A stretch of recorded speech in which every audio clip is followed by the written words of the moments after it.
Bringing home a breakthrough win is noteworthy and something to celebrate, short term at least. Collecting the biggest win in program history is something bigger. Both Belleville and Livonia Churchill made memories in 2021, picking up and putting down a stamp on their respective schools' best all-time Gridiron victory. For the Chargers of Churchill, their glory came in Week 3 when they upset the top Division I team in the state. Churchill chugged their way to the finish line, bounced Belleville, and put the state on notice after a 6-0 start. Meanwhile, the Tigers of Belleville took their only blemish like a big cat should and kept on strutting. The loss was their first and last from a season ago. The Tigers stayed on the prowl and hungry enough to tap their way to a title in Detroit with a breakthrough win over Rochester Adams. Tonight, the Tigers face that Charger challenge again, but on new yet familiar turf. Can history repeat itself? Will the #1 Tigers bite back with vengeance?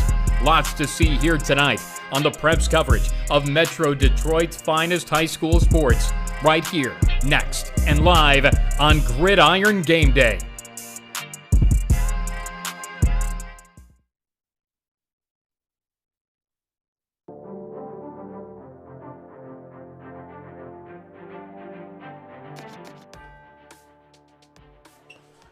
You are looking live at Belleville High School football field, where tonight, Gridiron Game Day comes to #1 ranked Belleville as the Tigers welcome in Livonia Churchill. My name is Chad Bush alongside Brandon Justice. Brandon, glad to have you along for this battle. KLAA East battle between two teams that know each other well. Churchill upset and was the only team to knock off Belleville a year ago. They would not lose again and go on to win the Division I state title.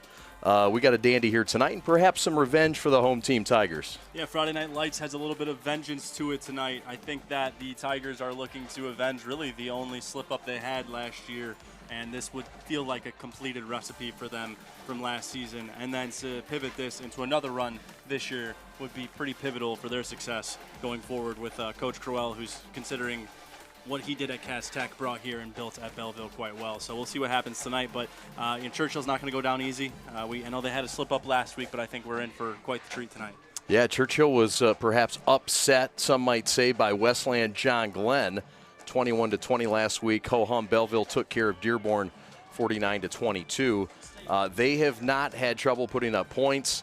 For Livonia Churchill tonight, they're going to have to rely on some impact players, some guys that have had some football years in them. Livonia Churchill has some guys that have made some plays that backfilled the stars from a year ago. Let's look a little bit deeper at the Churchill Chargers, who come into this one 1-1, and their impact players.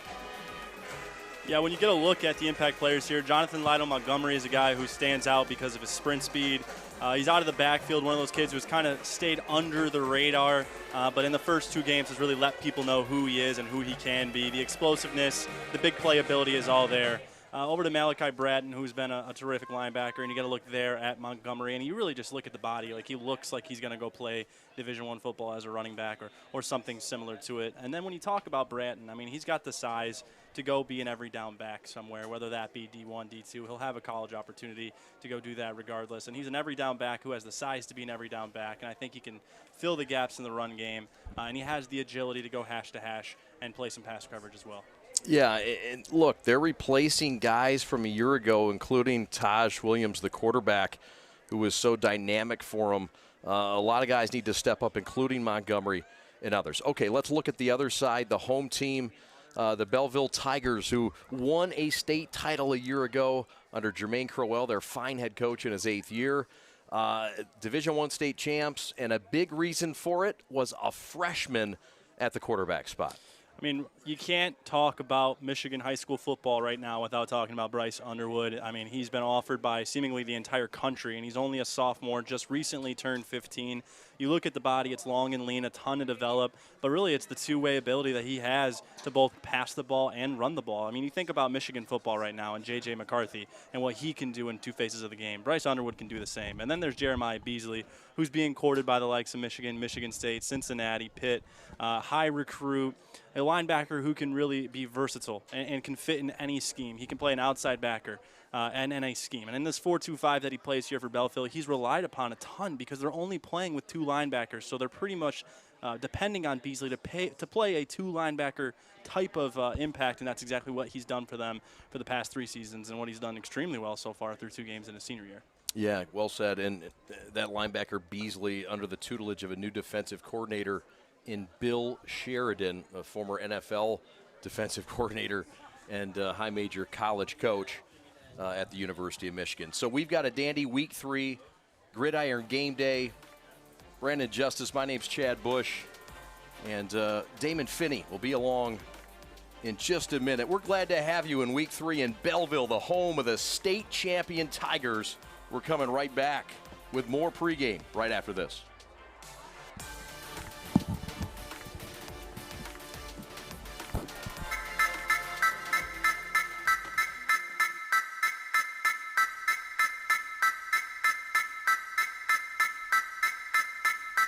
They say that this is a game of inches, but I disagree. This is a game of desire and will. 4 quarters of epic drama that plays out in real time right before our very eyes. And every season begins the same way, with a desire to win. Those with the will to put in the effort and time put themselves in the best position to achieve their desire. This is why we go to work early and come home late. Why we go so hard and why we put in all these hours. Because we have a desire to be great and the will to become everything we dreamed of and more. So when the drama's thick and it comes down to just those few precious inches, we have no doubt what the outcome will be. Because we have the will to outwork anyone to get what we desire. It doesn't matter if it's inches or 100 yards. We want it more, and we're going to take it. That's game.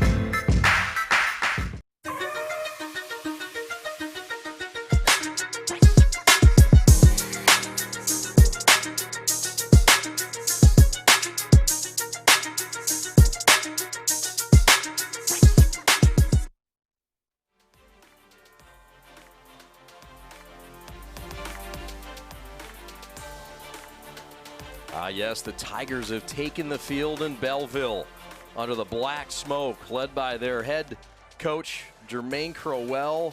The Tigers on new turf, but familiar territory here at home. Welcome back to Gridiron Game Day. My name is Chad Bush. Alongside Brandon Justice, the Tigers are taking on a team that they lost to a season ago. What a run it was for Belleville, but there was a blemish, and it was at the hands of Livonia Churchill, who in week 3 clipped them and won the ball game. It was a perfectly executed ball game, a game that they said we had a great week of practice. And the head coach is a guy to note, and he's their 10th-year bench boss, Bill Defilippo. And we sat down with Coach before this one and got to know him a little bit, and we had a nice chat. That's coming up on the other side of this timeout. We are The Prep.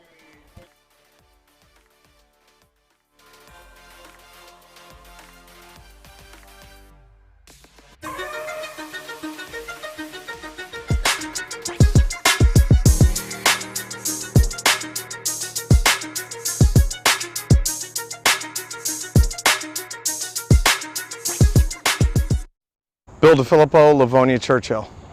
You know, we have a pretty good off-season program. One of our assistant coaches runs it, so we've had that for quite a few years. Just basically trying to improve every day. You know, we have a lot younger team than we've had in the past. Last year's group was pretty experienced, had a lot of 3-year starters.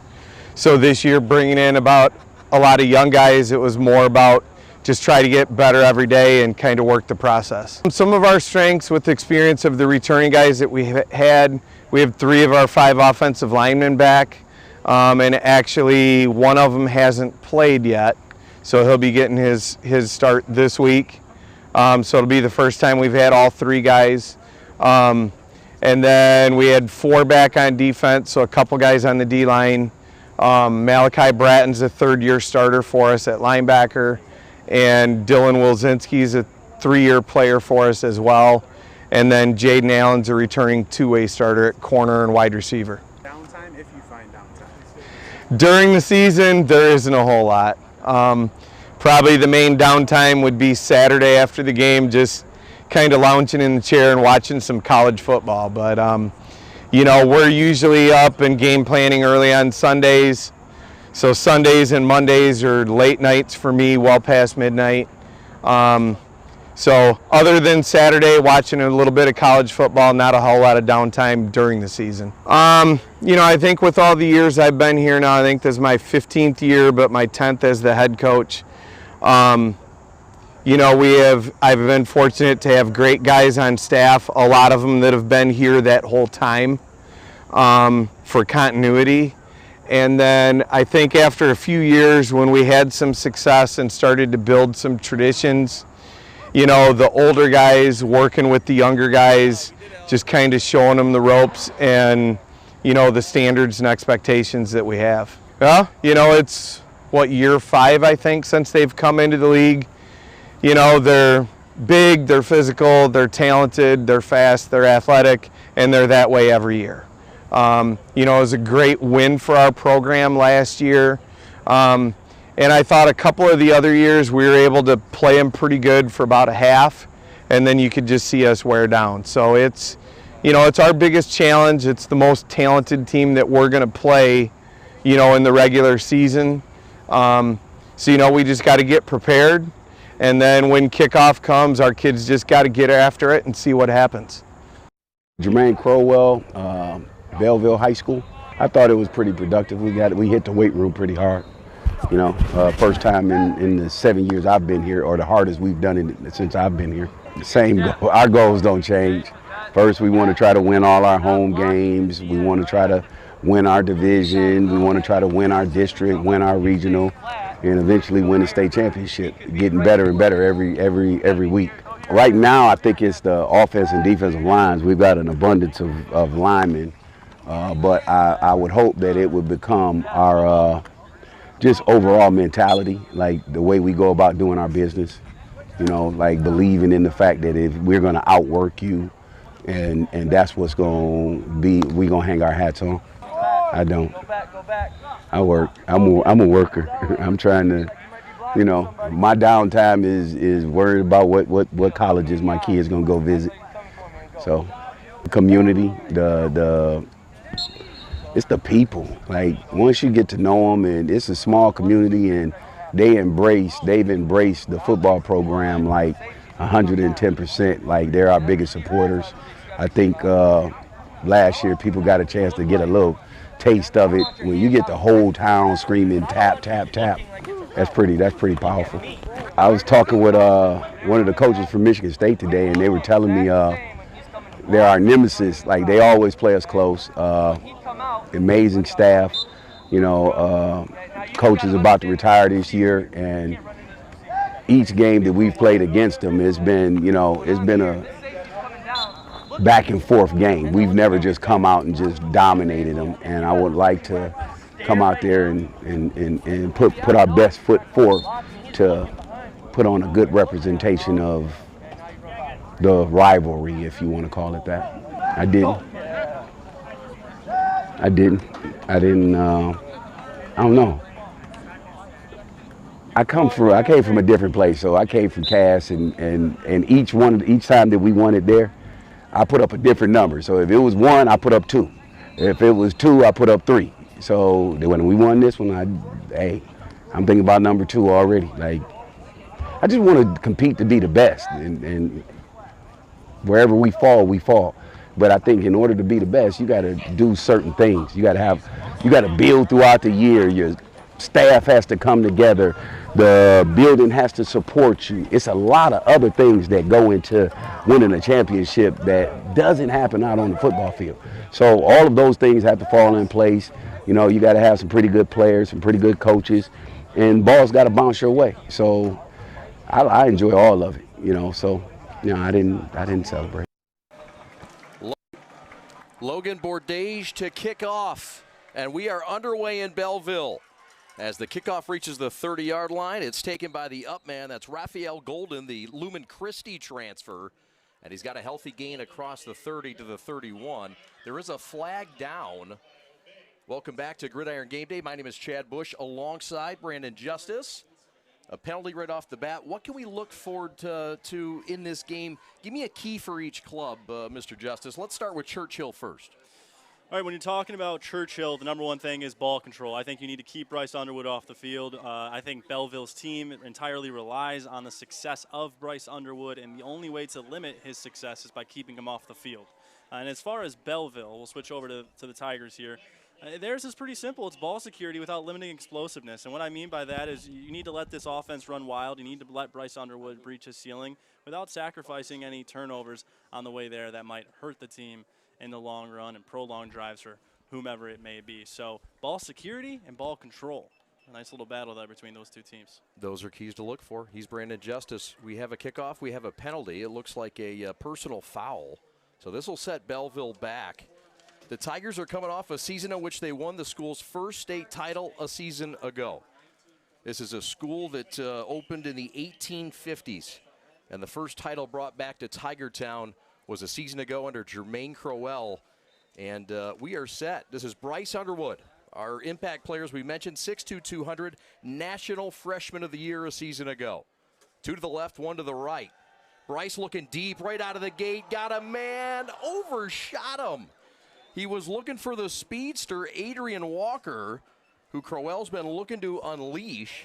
He unleashed him there, but Underwood was a little bit long, partner. Yeah, he sent him right through the seam here, and you're going to be able to find the seam in a 4-2-5. They're usually covering the boundaries, and both defenses are doing that. But look for him there, overthrew it. Common problem for Underwood, who's had that issue with overthrows. Nate Johnson, the big left tackle, 6'5", 320. Deion Franklin, the left guard. Gordon is the center, a steady one.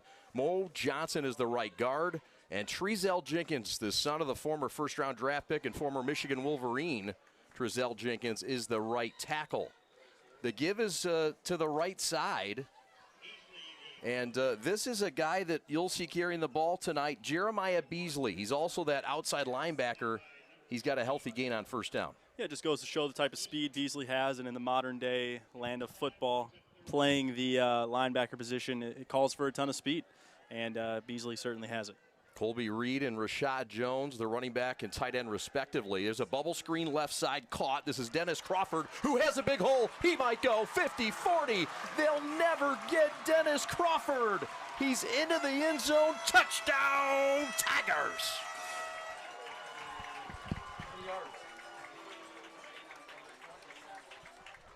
When you get a look at this play, it's a heck of a fake, and what Crowell draws up here for Belleville is a double screen, and what Underwood's going to do is he's going to fake it to the motion when the eyes draw in the defense. There's only 3 defenders on the right side of the field. 2 of them are linemen. Only 2 of them are in the backfield as linebackers. But what that fake does and what those eyes do to defenses, it's a beautiful draw up from Belleville there to fake the screen here. You'll see the motion come across. The whole defense shifting towards that motion. The eyes draw them in too, opens up the right side. It's just a nice design.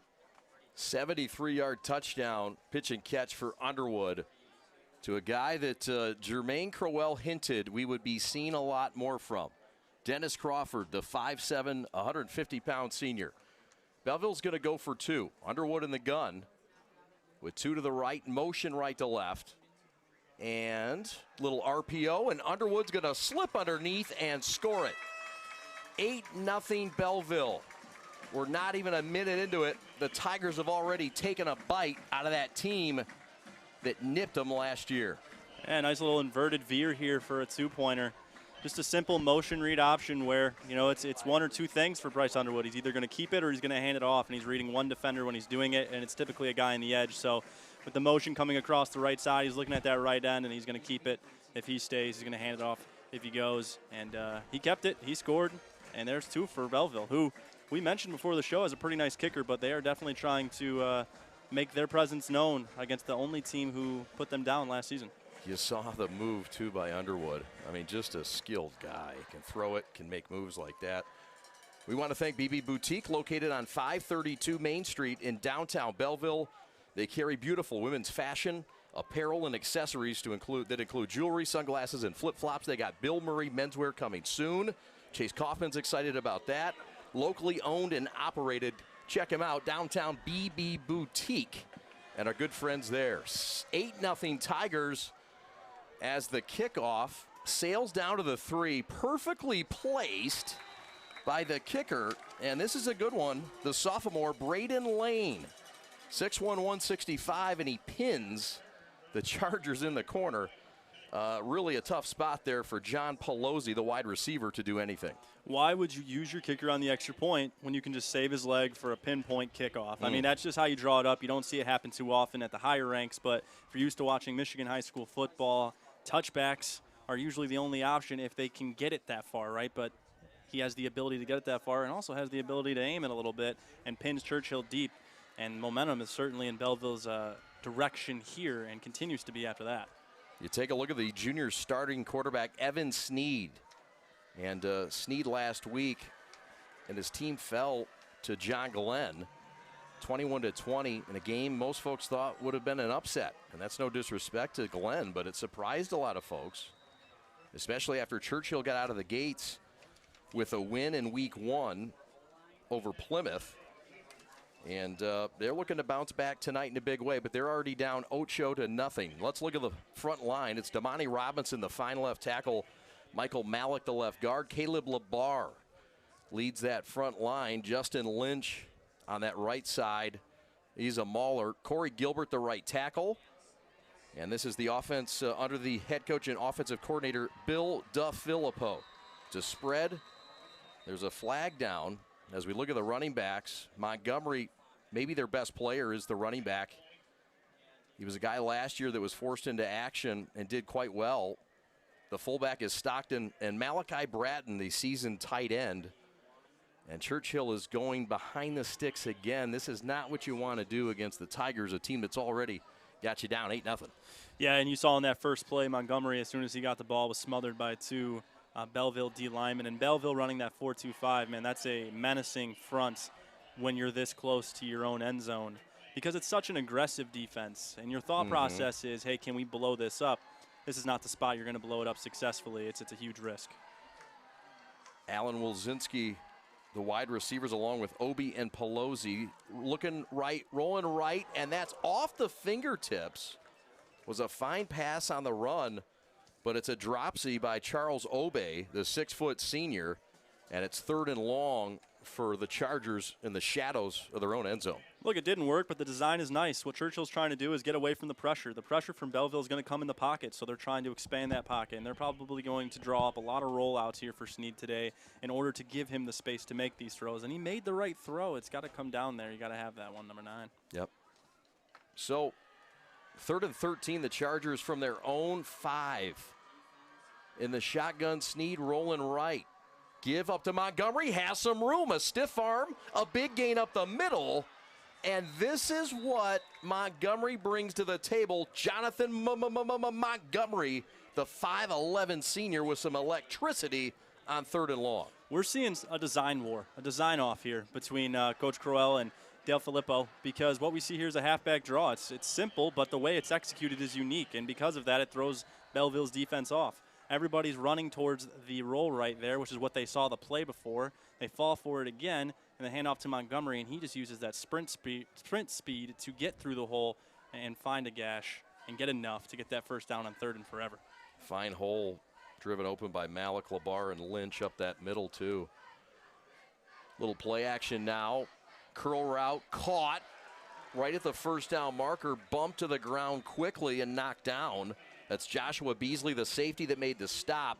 But it's back-to-back first downs after the snatch out of the air from John Pelosi on a fine hand catch by the 5'10 junior. How about the catch from Pelosi? And again, the designs here from Churchill, we're seeing some consistency. They are always going to be motioning somebody, and that is in an effort to distract Belleville's defense that is so aggressive on a still set. But when you're able to throw in the wrinkles and the distractions, it makes them have to account for more than just the quarterback and the skill players. Now they're accounting for all the misdirection, and it can go any different way we've seen so far. That's right. Little RPO, and the quarterback's going to take it. He's forced out on the sideline. Fine job on the run out and the defense that time. Fairfax, the sophomore defensive end, strung it out. The RPO for Churchill's been effective. You can throw it, you can run it. It opens up a lot of things with some balance. Well, it forces a defense like Belleville's that, is probably more talented than Churchill's offense on paper. But what it does is it evens the playing field a bit by opening up so many possibilities. You throw in the misdirection and the motions and the distractions and accounting for this, that, and the other thing. And not to mention when you're in motion, you're finding out if the defense is in man or zone, and you find out so many things. But sometimes running the ball against Belleville's defense still looks exactly like that. The D-line woke up. And that's a fine play by Rashad Jones, who on point will be introduced in a moment. Ronald Jackson, the defensive end, he transferred back from IMG in the offseason. Weaver and Warren are the guys in the middle, the three technique in the nose. Fairfax, the defensive end. He's just a sophomore at 6'2", 260. The linebackers look like this. Beasley, Golden, and Thomas. Beasley's the standout. He's a high major player. He's a top 200 player in the country and a fine linebacker. And by the way, his brother is Malik Carr, the fine tight end at Michigan State and a 4-star All-Stater, formerly of Oak Park High School. It's 4th down and punting time. The Tiger defense tightens up, and they've got new leadership there under Bill Sheridan. As we look at the defensive backs, Houston's Jennings, Robinson, Peoples, Yarbrough's headed to Miami, and Joshua Beasley. Yeah, Michael Yarbrough headed to Miami as one of the better over-top safeties in the state, and he's really going to keep this Churchill attack honest. And that's the difficulty of going up against this Belleville defense, is you can do all the distractions and the motions and the misdirections that you can, but at the end of the day, they just match up, and it's real tough to match up against a defense that has the bodies it has up front between, like we've already talked about, the Miami, Ohio commits and everything in between, a former IMG player. It's just real tough to scheme up against them, but all you can do is all you can do, and the defensive backs have done a good job trailing them and shutting down the P in RPO, which stands for pass, and forcing them to choose the run or the option, which is so limited. No doubt. Evan Sneed stayed in and punted that thing. He runs the quarterback position as well. And Kevin Sims returned it. And there's a flag on the play. They're going to bring it back to the 25 or just respot it. But nonetheless, Belleville gets it back. Their first drive was a short one. They needed just 52 seconds, and they needed just 4 plays. And they went the distance. 73-yard touchdown catch from Dennis Crawford, the recipient of the Underwood TD. Second drive underway for the Tigers, leading 8-0 in the first quarter. 8 minutes left. End around is loose. Open field, watch out! He could go! Open space! Down the sideline, finally caught. That's Kevin Sims, who stays hot with a big return. And forced out of bounds. Check that. That was number 13 on the run. We've seen a lot of motion today from both sides, but this is the first time we've seen a jet touch pass, which is a simple route. You know, this guy's just going to run a motion here. He's going to, right before the snap, stop, get the snap, and take it in the air. And it's hard to account for on a defense because usually defensively you're waiting for that motion to end. You're waiting to see where he ends up. But when they're snapping it in the middle of his motion, they have to react instinctively. And we've seen the motion today be an RPO. We've seen it be a fake. We've seen a bubble screen fake. Yep. We haven't seen a touch pass, and that's all that was. It's a simple play, not a complicated design, but because we've seen so many contrasting designs, it's hard to defend in that spot. That's Joe Stevens, who had that 52-yard gain. This time it goes back to Dennis Crawford. Left sideline, into the end zone. Touchdown, Tigers! End around happy early, and the Tigers making use of this new turf at Belleville Municipal Field. Again, they're doing exactly what Churchill is allowing them to do which is these misdirections, and so hard to account for. And what you're going to see here is a fake to the running back and then the fake to the end around. And how is that a fake to an end around when he still hands it off? Well, it's because he was dropped back in the pocket to pass. If you're an overtop safety, you're seeing a pass there. Right. But the subtle handoff on the end around sweep leads to that. And since Underwood rolls out to the right to fake that pass, the whole defense rolls with him, meaning the handoff allows the whole left side to work and nobody's there, and you saw what you saw. Well-designed play by Kyle Short, the second-year play caller. They're going for two. Underwood, slant route, caught, end zone. Two-point conversion is converted and good. Catch made out there by number 7, rather. And all kinds of targets. That's Marquise Peoples, the sophomore wide receiver on the two-point conversion. 16-0 Belleville. As we get another look at this beautiful pass and catch. Yeah, I mean, hey, they're letting Underwood work, showing off the arm here. I mean, this is what makes him the national talent that he is not just his legs, but also how talented that arm is. He's got NFL arm talent, legitimately. We saw him overthrow a receiver that was open earlier, just missing him. Doesn't miss there. Beautiful slant route, hard throw through a tight window, and a good hands there by Peoples, who, by the way, we should research if he's related to Donovan Peoples-Jones. Played for Coach Crowell at Cass Tech. It's a great question. It's a very good question. Two-play drive, 75 yards. A couple of big plays is all Belleville needed. It's been big plays and gashes as we get ready for the kickoff by Belleville. And their kicker, Braden Lane, the sophomore. Return coming by way of Pelosi again. And once again, Churchill yet to get beyond the 20 with their possession here tonight. They've had tough field position for all their drives. Yeah, and that's something you have to control. Whatever it might be, if you're letting the ball go and accepting the touchback, but it's not working here. The receiving unit is not blocking well. They're getting to the receiver too soon, and the coverage just ain't there so far. That's right. He's Brandon Justice. My name is Chad Bush. This is Gridiron Game Day. We want to tell you about the Belleville football program and their partnership with Adrenaline 365. And they're involved in a fundraiser to improve the equipment, uniforms, and basic necessities. You can help us by making this happen. Just scan the QR code you see here on your screen and make a donation. It's right in front of you, and it's best for your family. We're grateful for your continued support at Belleville Athletics. And as always, go Tigers. And that's from the Belleville Football Donation Fund. Thank Dominique Yarbrough and the fine folks of the Booster Club. 16-0 all Belleville as we climb under 7 minutes in the first quarter. Handoff right side. This is Montgomery up the right sideline with a burst. Stepped out of bounds at the 35, they're going to say. And you see Montgomery, and he's been able to get some things done this year.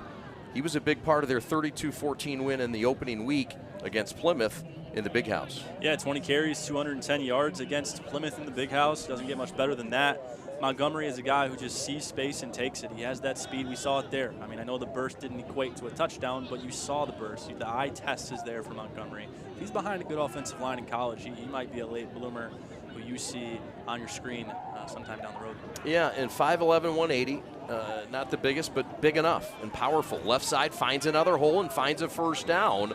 The third of the game for Churchill. And so the Chargers just keep it chugging. And now they got themselves near midfield. And they've looked all right their last couple drives. This Belleville defense just seems to find their spots to dig in and say that's enough. And they shut things down after the mid-stripe attack last possession. Yeah, I think the scheme has gone well for Churchill. I think the designs have countered Belleville's attack well. I mean, Belleville's running a 4-2-5 that allows 2 linebackers to work and 5 DBs to work across. So Churchill's kind of accepting the fact they're not going to get a whole lot in the pass game beyond the sticks, but they should be able to counter that with outside runs, and that's what you're seeing now. The interior, attacking the interior against a 4-2-5 is difficult, but attacking the outside can be pretty advantageous when you have the speed of Montgomery. No doubt. 1st and 10 from the 44. Montgomery swallowed up in the backfield and sat down by the fine 3 technique. That's Camden Weaver with a C, 6'2", 250 senior, and he's too quick for most. Yeah, Montgomery hardly had the ball in his hands. Let's see, look at the move there. Just an inside move from 50, brings him right down rather easily. And again, you talk about it with the outside runs working. The inside runs haven't. I mean, we saw the flag earlier where the play stopped mid-play. He was swarmed. Montgomery was swarmed by the time the ball was in his pocket. So the inside runs just not working yet for Churchill, but the outside runs are working extremely well. The RPOs are well. The motions are working well. They just need some help defensively. Burst here from Montgomery, who slips up. Gain of about 5. And it'll set up a 3rd and long for the Chargers. You'll remember they converted a 3rd and 13 from their own 5 last time. Don't think that Belleville and Bill Sheridan and Jermaine Crowell aren't going to remind their players of that. Yeah, I think this might be 4-down territory for Churchill, too. I know a lot of people think that's crazy, but Belleville is on rookie mode on offense right now, and you need anything you can get. So I wouldn't be shocked if we see a nice, easy play here to set up maybe a 4th and manageable. Snead rolling right, looking downfield, throws, comeback route to wide. He was looking for Jaden McKinley, and it is 4th down, and it looks like the punting unit's coming out, but that can be deceiving because their punter is also their quarterback. So we'll see what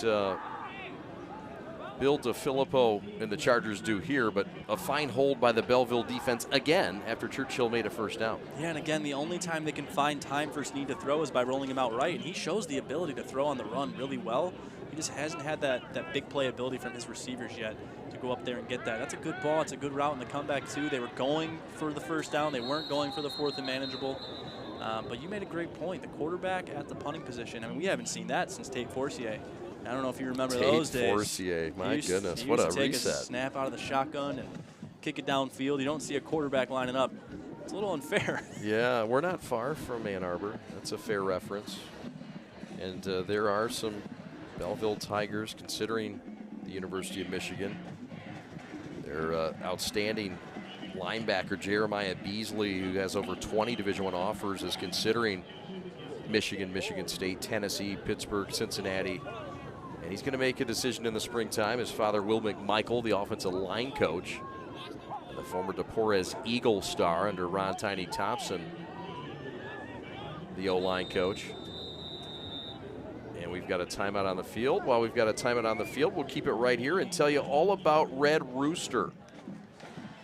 And Red Rooster, I tell you what, you got to find him after the game. We usually stick around in the parking lot, but we're going to Red Rooster. And the crew's well aware of that after this game. Alex Westfall's looking at me like I got 3 eyes. You're going too, brother. Visit them. They are Red Rooster Bar and Pizzeria, located at 51390 Willis Road in Belleville. It's right down the street. They've got great pizza, pasta, burgers, and beer. And catch them in the 5th quarter. After the game, they're proud sponsors of Belleville Athletics and the Belleville football team. Find them, Red Rooster Bar and Pizza, located in Belleville. Check them out after the game. Now then, my name is Chad Bush. This is Brandon Justice. Alex Westfall, your executive producer. Glad to be with you for Week 3 Gridiron Game Day. It's Week 3, but it's already Game 5. This week is stacking up on us already. Partner, it's 16-0, and Churchill with a decision on 4th down and 2. It looks like they're going to come out with their offense. Yeah, they're going to get an opportunity here after that penalty for 4th and 2 rather than a 4th and long. And you wonder what they do here. The interior's been blown up. Maybe they roll right and put an RPO on, give him a chance to scramble or make the short throw. Maybe they try to draw a jump on offsides. We'll see what they draw up here. From the 48-yard line, motion left to right. Motion from Wilzinski, one of the captains. Throw right side, 1st down and more. Has the fullback who gets popped. Ball is loose and falls out of bounds. So Churchill will keep it, but we cannot ignore the boom coming from the Tigers on that back end. 1st down, but take a note of that crunch on the back end by the Tigers. Yeah, how about the effort to get to this side of the field and make this play? It's a good draw up, it's a good design, but to stay in this and stay involved by Sticks, their number 11, to go make that hit. But it's about what we expected from the draw up, a nice little fake to Montgomery a roll right. It's what they've drawn up. It's what's worked for them. It's what's given Snead the most amount of time. They find him in the flat. And Ryan Stockton Jr. gets the catch in the flat. Despite the fumble, lucky to be in the spot he was in, and it all worked out. Move the sticks, going downfield. Ball is a flutter, and the quarterback is down, and he is injured. And slow to get up, I should say. The quarterback, Evan Snead, took a hit, and the ball, you saw the effect. And the concern now is with Snead, who got hit really hard. And we'll take a look. But the concern with the young man is the athletic trainer, Paige Thornton, is out to check on him to see if he's okay. Here's a look. We'll see where he gets hit. Might be a wind knocked out situation, but right in the shoulder. So you really hope it's nothing structural there. But that's a heck of a hit from Lamar Fairfax, who comes in, goes across the body, blindsides the quarterback, Evan Snead, who is he's playing a heck of a game. He's been tough, man. He's been real tough. But that's the problem with countering the 4-2-5 defense is the 4-2-5 defense shines in getting to the passer and rushing the passer, but it's aggressive when doing so. So anytime you draw up something deep like that, that's going to take a longer time to develop without any moving parts. And by moving parts, I mean motioning, rolling out of the pocket. Snead had to stay in the pocket and wait for a deep throw there, and it's just too much time against a strong 4-2-5 D. We'll keep it right here. We're happy to restart quicker than we thought because the young man is up and under his own power. So we're happy to stay here. 2nd down and 10. Churchill on the move. There is a new quarterback in, and he keeps it. And he has some yards off the right side. This is John Pelosi, who moves over from the wide receiver position. And Pelosi making some things happen with their feet. This is deja vu for Churchill. Churchill last year. Let's set the stage. Week 3, they upset Belleville. They go on to win 3 more games. They start 6-0. 6-0. They're fine quarterback in week 7. Going into Fortson, they're feeling right. And the quarterback gets hurt. Taj Williams, the senior. Boston Clegg, the fine star running back, has to move to quarterback the rest of the year. It really worked their quarterback depth down. An unfortunate situation, and right now, Snead is back in. This is a good sign. He's under pressure, escapes, looking right side, got a man, caught down to the 2-yard line. The kid who was just in at quarterback, John Pelosi, says, I can do a little dual offensive threatening myself.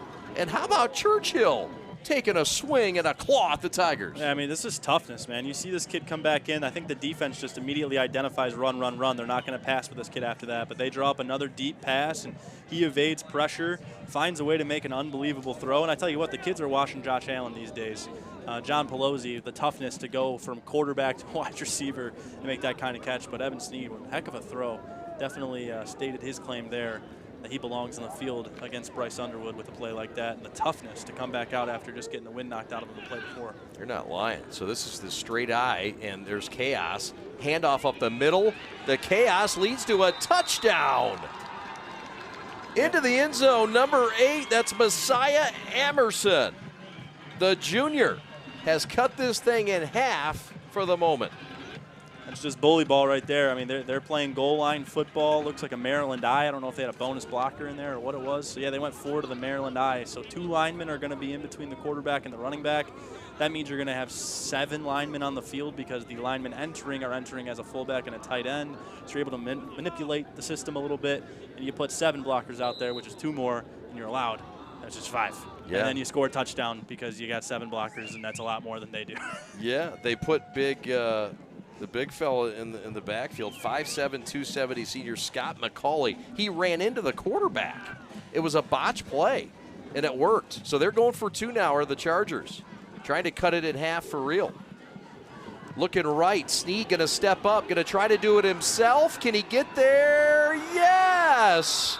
Both quarterbacks using nifty feet and cutting back and scoring and converting their conversions. Churchill has indeed cut it in half with 3:24 to go in the first. And we just talked about it a few minutes ago. There was a huge pivotal point in this game. It was when Churchill's offense was at midfield and they had to make a decision if they were going to go for it. They do, and it results in this.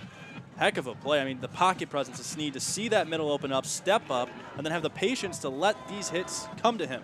he just absorbs those hits. He doesn't try to get around them. He doesn't try to evade them. He says, I'm just going to take these hits, I'm going to absorb them, and I'm going to stay grounded, and then I'm going to get in the end zone. That's exactly what he did. He saw the two defenders coming full speed. When they do that, they're either going to land the big hit or you're going to be able to swallow it and move forward.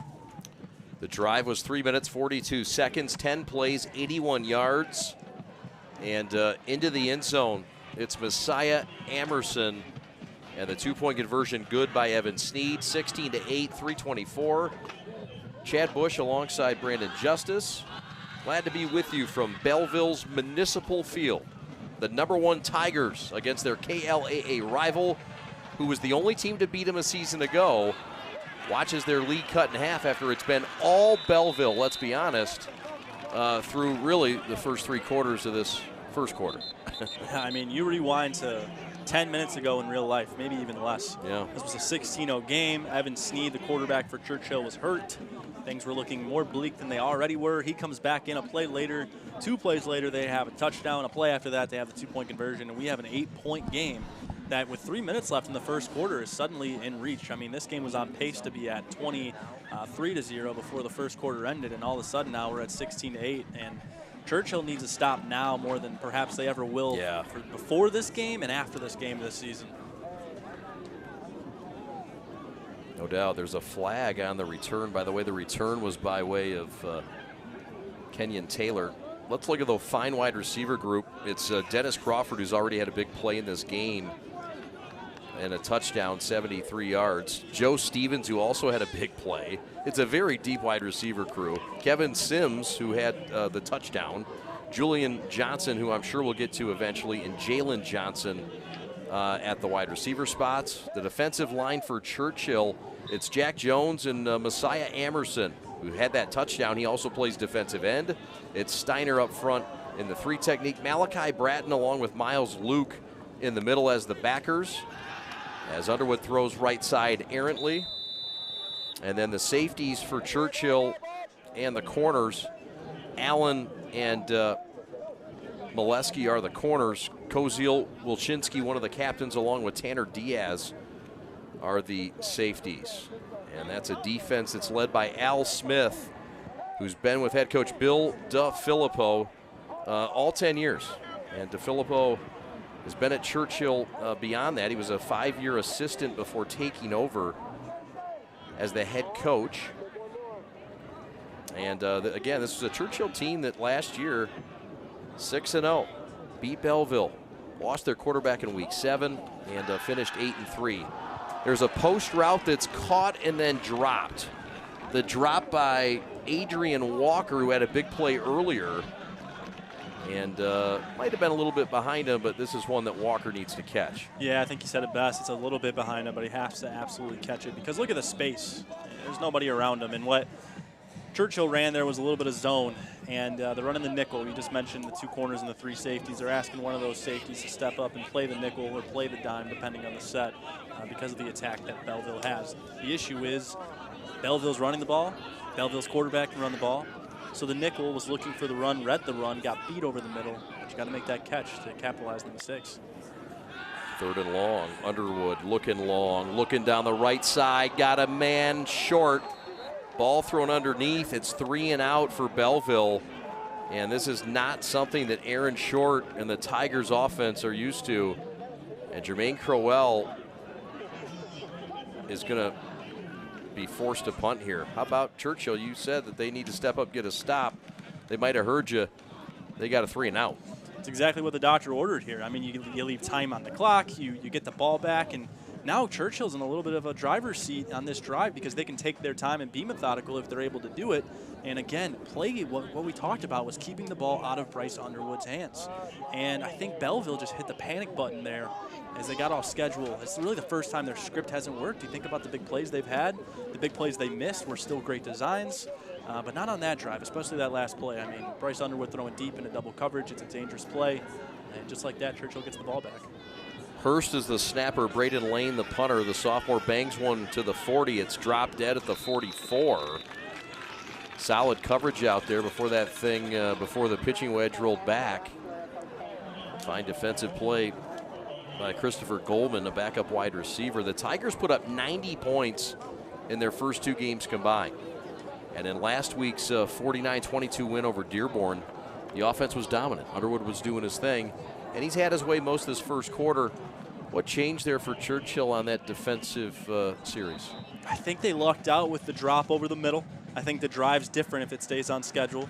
It gets off schedule, and Belleville had their backs against the wall and couldn't capitalize. I think the read there by Underwood was a bit too much, a bit overzealous. I think he could have found something more underneath to work into space. He wanted the deep ball. It didn't work. Getting off schedule is tough.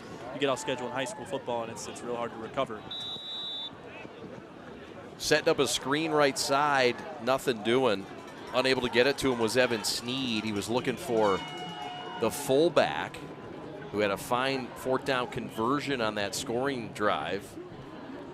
And so 2nd and long for Churchill. And look, you get field position like this, as you get a look at Jermaine Crowell, the fine head coach. With field position like this, I think you just throw ball control out the window and find a way to score. I mean, you have an opportunity to tie the game against the #1 team in the state, a team you know well. Go out there and find a way to make it happen. Little RPO, Sneed keeps it. And a fine job of that far side corner coming off his block to make the play. Well, now the question comes, you're going out here on 3rd and intermediate, 3rd and 6, 3rd and 7. I think 3rd and 8. All right, so you get 3rd and 8, and you're thinking to yourself, am I going to set up 4th and manageable, or am I going to go for the first down? Last time we saw them in a 3rd and long situation, they went for the first down. But I'm curious, at this spot of the field, do you maybe give the ball to Montgomery here to try and chop up 4 or 5 and make this a 4th and 2 or 3, or do you go for broke? Sneed's going to go in between, and it is a comeback route that's caught and dropped. Fine defensive play, though, by Kawan Houston, the corner at 5'10".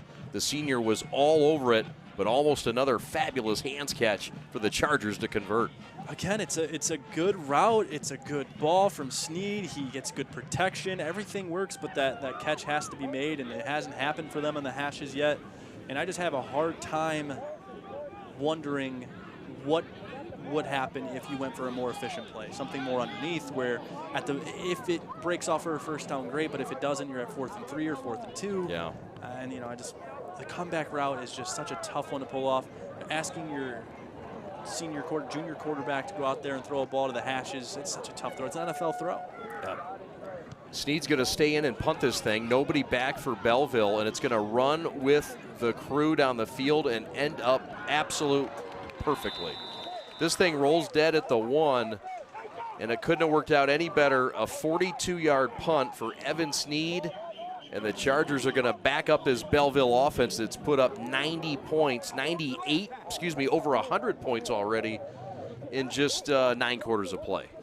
Well, I'll tell you what, if you're going to face Belleville's offense and have any bit of confidence, it's got to be in a position like this. If Churchill can find a way to shut them down in back-to-back drives, I think you really take away all the momentum that Belleville came out with, and now the game's really in your hands. You're a big play away from tying this game or making it 16-15 if you fail the 2-point. And you got an opportunity to put yourself right in the square mix again of upsetting Belleville, except this time it's that their place and in a much bigger upset role. So how about Evan Sneed? You talk about the cannon of an arm. Now he's played under center, but he goes out there, pins him deep as a punter. I know we talk about two-way players, but how often do you see a QB punter with that type of precision, both with the arm and with the foot?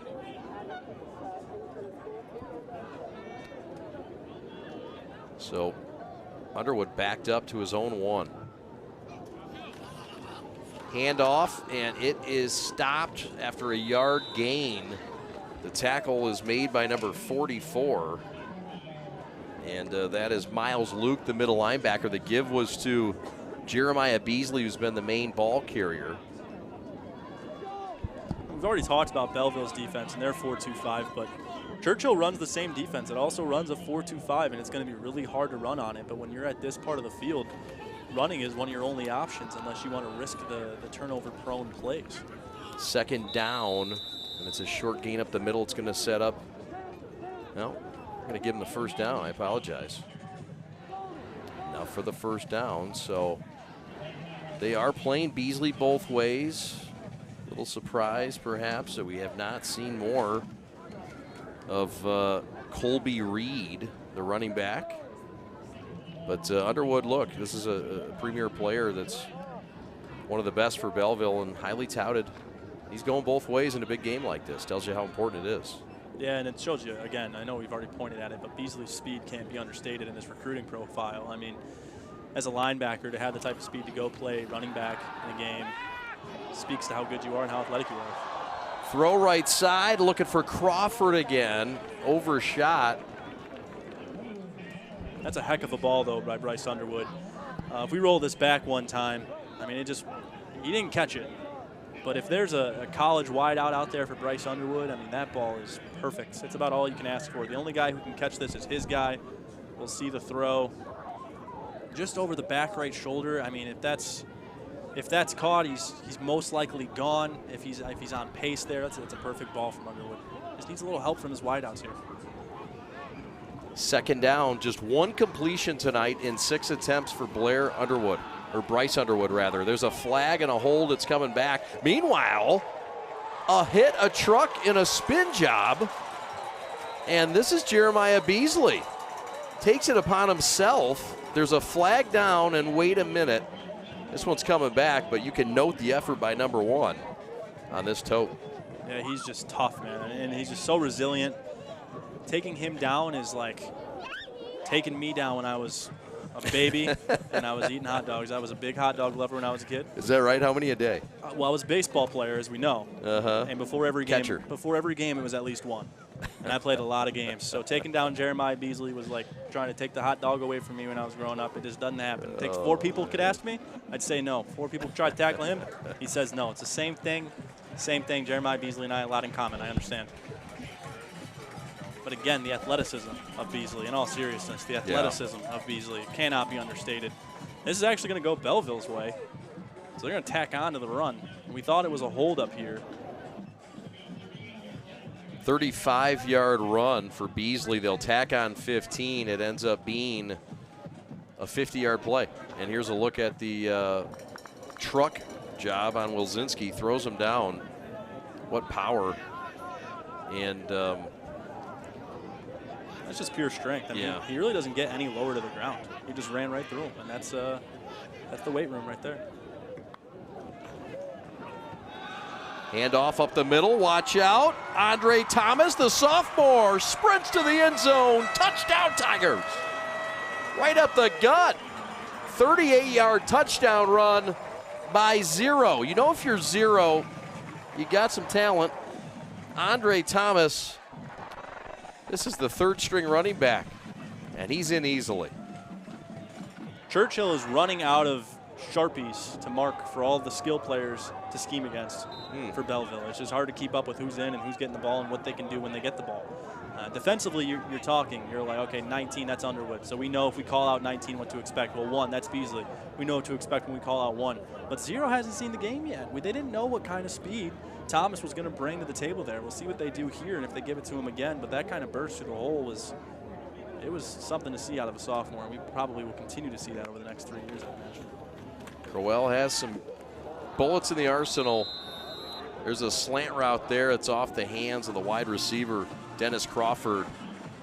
And look, Underwood has been a little bit out of sync with his receivers. You got to credit Churchill to some of that, but the run game and the big plays and the reverses, enough for Belleville to get outside, be athletic, and just do their thing. And that's the thing when you're scheming with the skill. I mean, that's the thing with a coach. If you know you have more skill and you have more athleticism than the opposition, scheming becomes a lot easier because you're going to trust your guys in space. You're going to trust your guys in one-on-ones. And here we go. Just a nice little hole. All he's got to do is get past that first level. When he gets to that second level, he's only got to outrun 6 and 20. 20's already behind him, and 6's angle sunk. So he knew right away he was going to get past him and run for as long as he wanted to. He could have kept running to, as Pat would say, downriver, because that's where he thinks he is. This is not downriver. Belleville is not downriver. Somebody else on our staff said that. That's an insult to the Belleville people. No, I'm kidding. I'm kidding. You can tell me that I'm the downriver gatekeeper. All right. Well, that's exactly listen, what I am. I got a lot of love for downriver, and there's only jokes apply here. But listen, that was a 99-yard drive. 5 plays it took a minute 49, and this kick is going to go out of bounds. And so 22-8 is where we sit. Churchill with the football. We're under a minute. This is still the first quarter. We're still in the first quarter. This is a long first quarter. We've seen long first quarters this year. And, hey, look, a lot of action, a lot of big plays. And this onside attempt by Lane goes awry a bit, but Crowell trying to do something there, or you think that was just sort of a muff? I think he got a little too cute there. Yeah. It's the first quarter. We just were sitting here reiterating that's the first quarter, and we just saw an onside kick. It was a good design. I mean, he ran to the kickoff from the left side and then switched over to the right side and went for the onside. So the misdirection was neat, but this stage of the game, it's a 14-point game. You just failed to convert a 2-point conversion, which made this game a 14-point game, which is entirely within reach for a Churchill team that now you're giving the ball at the 46-yard line, and they've shown they can move the ball on you. Yep. So I just don't understand that. I think that's just getting too cute. Maybe Coach Crowell wants to prove something after last year. I understand that. Sure. Maybe get his team going. I get that. But at this stage of the game, I think it's just a little too much too early. Perhaps. We talked about the middle linebacker, Jeremiah Beasley, as we get a look at the head coach for Livonia Churchill. But Beasley, a guy that Bill Defilippo really schemed against last year and got the Chargers in a position where they were able to knock off Belleville. Belleville knows that, and I'm sure both teams were talking that up this week. There's a play in the backfield, and going backwards, Jonathan Montgomery swallowed up, and it's Big Lamar Fairfax with a TFL. And that's his second TFL of the day for Fairfax. And I mean, shoot, Montgomery felt every single bit of Fairfax's 6'2", 260-pound frame on that hit, and in that play recognition and being able to block shed and block destruct the fronts. I mean, everything was there for Fairfax, who made a terrific play from start to finish with that one. It continues to wreak havoc, and that's the difficulty of facing this 4-2-5 front for Belleville when it's clicking on all cylinders. It's impossible to run against, especially up the middle when they're feeling themselves, and then it forces the quarterback to have to get creative. And Evan Sneed, who's played tremendous, you don't want to force him to be the game breaker. You want this to be a balanced attack for Churchill. That's their goal. And the ball control thing, we talked about ball control.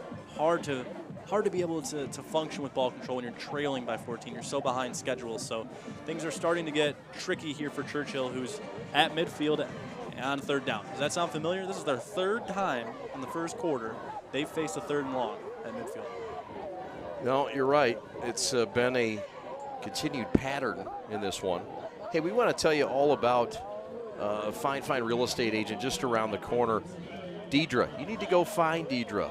Door to door with Deidre, moving the mitten. You've heard of her. And if you're looking to purchase or sell a home, she can help you. She's truly one of a kind, trustworthy, knowledgeable for all of southeastern Michigan. She supports all of our community through moving the mitten. And she'd love to help your family and all your real estate needs. She's a friend, advocate, and professional for all of Southeast Michigan and supporting all of Belleville athletics and the 2021 state champion Division I football team, the Tigers. Go find her. That is Deidre and Teal Real Estate. Welcome back to Gridiron Game Day. Week 3 takes us to the home of the Division I state champion Tigers of Belleville. Got their first state title in football a season ago. And right now, Churchill is about to flip it back to the Tigers, who, as we start this second quarter, are looking to really extend this lead and get a comfortable lead against a Charger team that they don't trust is going to lie down easily. No doubt. This team's shown fight, absolutely. You saw it on that drive for Churchill when Sneed got hurt, came back into the game, and made things happen. But on 3rd and long there, they tried to draw up a screen, and I'll tell you what, the design worked perfectly. Unfortunately, Jeremiah Crawford's having a heck of a game on offense and defense, and he made a big hit. Maybe not the biggest hit of the day, but one of the 3 or 4 biggest hits. Yeah. And definitely kept Montgomery, who was maybe making a guy miss away from going for 6 on that play. Sure. The design was there, but again, the skill, just how good Belleville is, how deep they are, how many things there are to account for, how many players you have to scheme against offensively and defensively. It's just been too much through, shockingly, only 1 quarter, even though this game feels like we're at halftime. Sure does. 22-8. We've seen 30 points, and we just entered the second quarter. And the scoring summary looks like this. It was Underwood who threw it to Crawford for his only completion in this game. A 73-yarder that was just 52 seconds in. 8-0 with a 2-point conversion by Underwood. And then Dennis Crawford with a touchdown run in the game, 23 yards at the 7:06 mark. 2-point was good, 16-0. And then Messiah Amerson with a 2-yard touchdown run to make it 16-8 after the Snead run. And then the touchdown, finally, our last one that we saw by way of Belleville. There's a throw downfield caught inside the 25-yard line. That catch made by 25, fittingly, Adrian Walker, the sophomore, with another big play. Finally, Bryce Underwood is going to get some help here and finally gets that downfield shot he's been looking for. We'll see what he does here. Fakes it to the running back, draws in a couple of guys off the edge, opens up that right hash to a one-on-one, and he's going to trust his wide out there, Adrian Walker, to make the play, who gets tripped up on the catch. There was a flag down, and this thing's coming back, so you can wipe that play off the board. Doesn't take away from the film. Oh, no, absolutely. As Sam Stick-Day likes to say, that's something he put on his highlight film. Coaches don't care. There's a penalty. Look, and I agree with it. You put that in the first player huddle. You don't have to put an asterisk there. It's not taboo, is it? Nobody's asking questions. Yeah. The throw was made. Nothing helped Underwood there. There was a hold on the right side, on the left side. I apologize. Okay. And that's what allowed him, I guess, in more time. But I don't think that was going to change the play. I think you make a great point. You throw that one in the highlight film. Absolutely. No doubt. 10 times out of 10. This is a team in Belleville that did lose Deshaun Lee, who's now at Iowa. They lost Cardwell, who's now at Louisville. He was originally a Kentucky commit. That's a heck of a flip. Sure was, I know, right? I was thinking of that myself. Jacoby Watkins graduated, went to SEMO. That pass right side sails over the head of the intended receiver, Jalen Johnson. They also lost Aaron Alexander to UMass, a running back and a linebacker that was originally committed to Michigan. They lost Wilson. They lost Devin Williams, who's now at a prep school. I mean, they lost some guys from a year ago in that team. They gained James Robinson. They gained Yarbrough back. They gained Dennis Crawford. I mean, there's some additions. They get back the defensive end, Ron Jackson from IMG. There were some fine additions, but there were subtractions too. Belleville's had to really hold on to this title. Everybody's gunning for him, and they lost some pieces as well. Yeah, they lucked out, though, because Bryce Underwood still exists, and he's just such a game breaker. And then you talk about this kid right here who's running the ball. Beasley has just been tremendous. Jeremiah Beasley has done everything on both sides of the ball for Belleville today. I know Bryce Underwood's had a day too, no doubt, and Dennis Crawford as well, but Jeremiah Beasley is just showing the things he can do. And as an uncommitted junior, this is just lights out football for a kid who's playing both sides of the ball and putting his athleticism on display for all the prospective coaches following along. Yeah, and this is a guy that's very talented. His mother, Peggy Evans, he comes from really good stock. Underwood's going to keep it here, cut up inside the numbers, and blast into a couple Chargers for a first down. Underwood, you see the explosion. He's not afraid of contact. Some of these schools might be concerned with contact, but this is a fine play by Underwood. You make a great point. He's not afraid of contact, and there's a certain coach in this state who loves quarterbacks who love contact, or any football player who loves contact, but the mindful decision is to avoid as much as you can as a quarterback. But I think the mental side of that is encouraging as a recruit. If this guy's not afraid of contact, then he's not just a 7-on-7 star. He can play football too. He can go out there and play 11-on-11. No doubt. Andre Thomas, the ball carrier, he had a touchdown run earlier in this game. Mentioned the good stock that Beasley comes from. His mother's the former Miss Basketball in the state of Michigan at Detroit Country Day, and also a star at Tennessee, won a national title under Pat Summitt back in 1991. Peggy Evans had a great career in the state of Michigan, also at Tennessee. And her son showing out tonight, Jeremiah Beasley on both sides. This is a curl route caught. And a fine pitch and catch. It's caught by Tyler Molesky, the junior, at 6 foot and $175. Well covered over there, too, by Jalen Johnson, the two-way junior.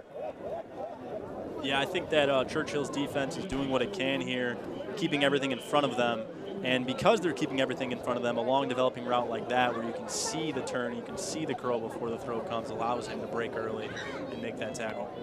3rd and short. Underwood going to take it himself. Why not? Makes a man miss. Stays on his feet. Up the right side. Outside the numbers. And another gaudy run with 8:17 left by Underwood. It's been a rushing attack that's just been filthy for Belleville tonight. And the numbers just keep on climbing for them. Just too many things to account for Churchill's defense right here. There's a motioning back for Belleville, and that distracts them. But they just run a QB draw. You know, they're thinking, what are they going to run here? Are they going to hand it off to the guy motioning? Are they going to go wide? Are they going to continue to throw the ball to try and get Underwood in motion? No. He's just going to keep it. He's going to do what he does in space, and that's make a bunch of guys miss. Belleville nearing 300 yards of offense, 217 on the ground. It's been a ground attack, and that ground attack is flung outside. Tackle not secured, and you can't do that to number 1, Jeremiah Beasley. He's into the end zone. Touchdown, Belleville. This guy's impossible to bring down. Jeremiah Beasley is just running like it's the last time he gets to run. I don't know how else to say it. He's impossible to bring down. He's like throwing around a rag. This guy just doesn't go down.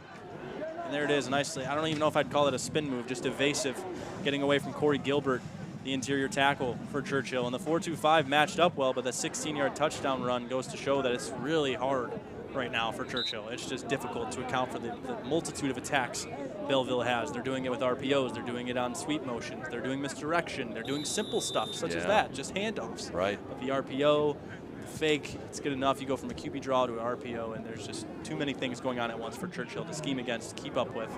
And you give a guy a chance to bring down Beasley, and you still can't bring him down. And at the end of the day, that's what it comes down to is just the skill for Belleville. Yep. 28-8, a 3-touchdown lead.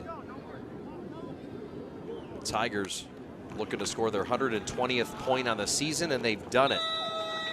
They're averaging better than 10 points a quarter. It's 28-20, 30-8 with 7:48 to go. We'll take a timeout. From Belleville Municipal Field, this is Gridiron Game Day. We are the Prep.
Welcome back to Belleville Municipal Field. Kickoff underway. Belleville leads 30-8. This is Gridiron Game Day. My name is Shad Bush. My partner is Brandon Justice. And your executive producer is Alex Westfall. Belleville's put another one in the end zone. And this time it's Beasley, a 16-yard touchdown. It took 7 plays, 73 yards, 3 minutes, 16 seconds. And it's the first touchdown for Belleville in this quarter. 30-8 they lead it, partner, with 7:47 left. Yeah, how about Jeremiah Beasley? I mean, he's just been the star today for Belleville. I know Bryce Underwood's made a lot of plays for the Tigers today and made guys miss and has highlights. But Jeremiah Beasley's 5 carries for 58 yards. It's over 11.5 yards a carry with a touchdown and a long at 35. I mean, that's a stat sheet. And not to mention, guys, like, he's a linebacker in college. This guy isn't supposed to be playing running back. Right. This might be one of the last times he gets the chance to play at running back. And he's putting on a show. And here's Belleville again. Lane with a pooch. Crowell, no mercy. And how about that athletic play? My goodness, the leap and the grab by Kevin Sims.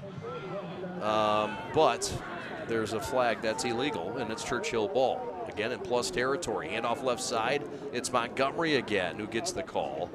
He gets half of the first down yardage, and it's a manageable 2nd and mid now with 7.5 left until the break.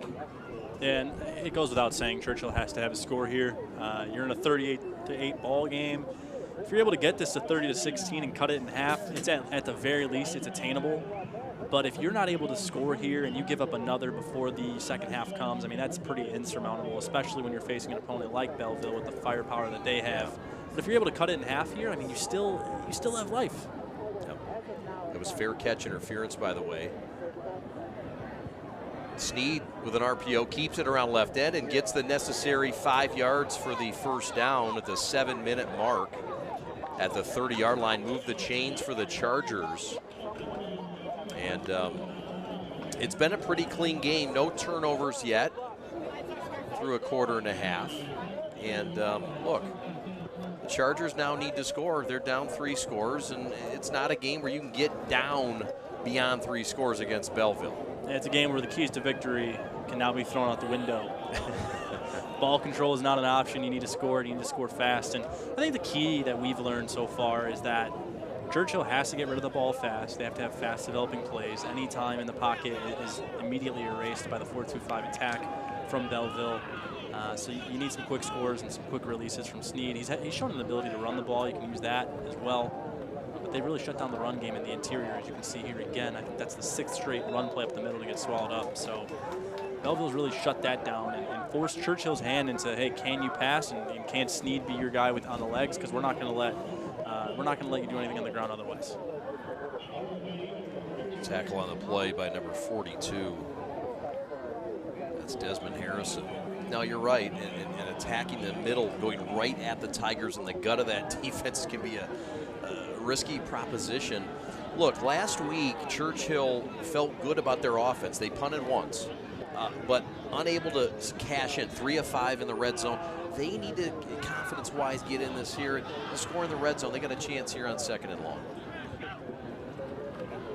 Handoff, in trouble. Montgomery gets swallowed up like a Big Mac on a Friday night.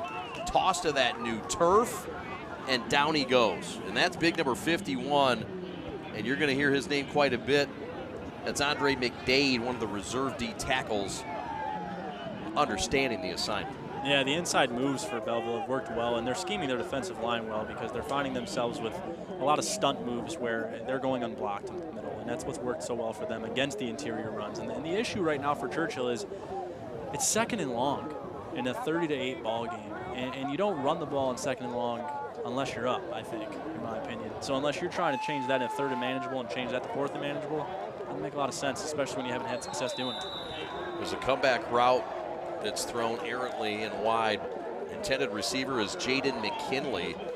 Well covered again by the fine defensive backfield led by Dennis Crawford, the 5'7" senior. 4-down territory perhaps for head coach Bill Defilippo. I think it's got to be 4-down territory, right? I mean, you're down 30-8. It's a massive ball game. You're on their side of the field. Unless you really trust your field goal kicker or you're interested in pinning them to the 1, it's got to be 4-down territory. So the offense is back out for 4th and 11. We'll see what they draw up here. Probably something where they're allowing Sneed to get into space to have some time to throw the ball. Throw left side is short. 4th down attempt is turnover on downs. It's been a long night for that offensive line trying to pass pro, partner. Belleville just keeps bringing the heat, and it was well covered. Yeah, the run block, the pass pro, and on that one, Sneed, he had a decent amount of time, but not for a go route, and they were looking for the wide out on a go route, and it looked like he was trying to draw him back for a comeback, and that must have been a miscommunication between the quarterback and the wide out, because the wide out was on a go, and he threw it like a comeback, and yeah, you just can't afford that right now if you're Churchill because you have to have a score. You're right, 100% right. These are 2 KLAA teams going at it. Belleville, 1,798. 8th season for Jermaine Crowell, the former Detroit Central graduate, and the former assistant at Cass Tech. Won a title and brought it back to Belleville last year. How about it for Crowell and the Tigers? They made it to the semifinals 4 straight years, but it wasn't enough. Crowell says we wanted a title. And Chris Jenkins, of course, a 97 grad, played at Maryland, the former 44th overall pick. His brother Cullen also played here. He has a Super Bowl title. There's a run left side, a lot of room, down the sideline, back to Beasley. but there might be some bad news backed by the QB. Yellow hanky down. Yeah, anytime you see a yellow hanky down by the lineman, it's typically a hold, so that's what we'll expect here, but no pause in handing the ball off to Jeremiah Beasley again. They're just feeding him, and for good reason. I mean, he's running rampant out there. Speaking of feeding, how about Chef Marty tonight? Unbelievable. Cooking up some honey mustard chicken, some pierogies. He's got a little Mediterranean. He's got a little bit of Polish. It's all coming together tonight. Thanks to Chef Marty for feeding the crew. We got to get our clock operator, who's drooling a pierogi at least. Not fair to say that. Also, good folks in here. So thank you to Marty Malton, our chef, for doing us good. I hope he's still out there. Also, Adam Cooper working hard as a grip as well tonight. You'll want to stick around at halftime. We are going to talk to the superintendent of the Belleville schools, and Sada Baby, I understand, is in the house. And we are going to talk to him as well. So we've got a lot of action coming at you at halftime. Underwood looking deep, looking right side, post route off the hands. Little bit low. Jalen Johnson was the receiver breaking. It was well covered. And the guy in coverage was Molesky. Yeah, well covered by Molesky, I'll agree, but another good ball from Underwood. It just isn't caught up to by Johnson here, who's been in on recent drives. But you'll see this post route right over the middle. I mean, yeah, he's just a step short, and that's really been the story of Underwood's season with these deep balls is his receivers are always just a step short, a step short, a step short, and I think that problem gets solved, and he starts to work on them with the timing of it. And I'm not saying that they're not working on it. It's just taking some time, and it's going to take time. And when you're a sophomore and your biggest problem is, hey, my receivers are a step behind my deep balls, those are good problems to have. You're throwing the ball too far, it's a good problem to have. No doubt. Underwood last year was 2,900 yards in the air, 39 touchdowns, just 4 interceptions. 39 touchdowns, 4 interceptions. And this kid went off in the state title game, 284 yards in the air, 5 touchdowns, 64 yards on the ground. He was 14 years old. And Jeremiah Crowell credits his parents. He said who'd done an amazing job preparing him for this. And he says, honestly, he's just scratching the surface. And so far this year, he's showed out in his first 2.5 games. He hasn't slowed down tonight. The passing numbers aren't gaudy. He's 3 of 10. But it doesn't tell the entire story. You can't put it all on the quarterback. And he's done some amazing things leading this offense, especially with his legs. Yeah, he's a step or two away from being 6 of 10 for a million. Goes deep here and converts. Has a man down the middle, breaks a tackle. On his feet, Adrian Walker. Down to the 12. It takes a crew of Chargers to bring him down, but the pitch and catch is good for another banger for Belleville. Sometimes there's poetry in timing. We're sitting here talking about Bryce Underwood's numbers and how he's a step away from those numbers becoming gaudy, and now you're seeing why. And he finally gets some help here from a wideout being on time for his throw. Adrian Walker is right there waiting on it. Maybe a bit further he goes more, right? And it's like, Bryce Underwood, my man, you're overthrowing one guy, you're underthrowing this guy because he's trying to figure out the timing of his wideouts. He's not purposely underthrowing or purposely overthrowing. The arm talent is there. Yep. It's just the timing, and he gets the right timing there and goes real deep, and now we're going to start to see those numbers go up as he starts to connect more on those deep balls. Belleville trying to blow this thing open. Back to his favorite target. Slant route incomplete. Looking for Walker again. And it'll set up 2nd down and 10. I think Belleville is doing a little bit of, hey, let's start to prepare for the rest of the year. So, Bryce, go out there, work on your deep balls. Let's draw up some deep balls for Bryce here on this drive. Let's start to work on the timing because they're preparing for the long run. You talk about it. We're only in week 3.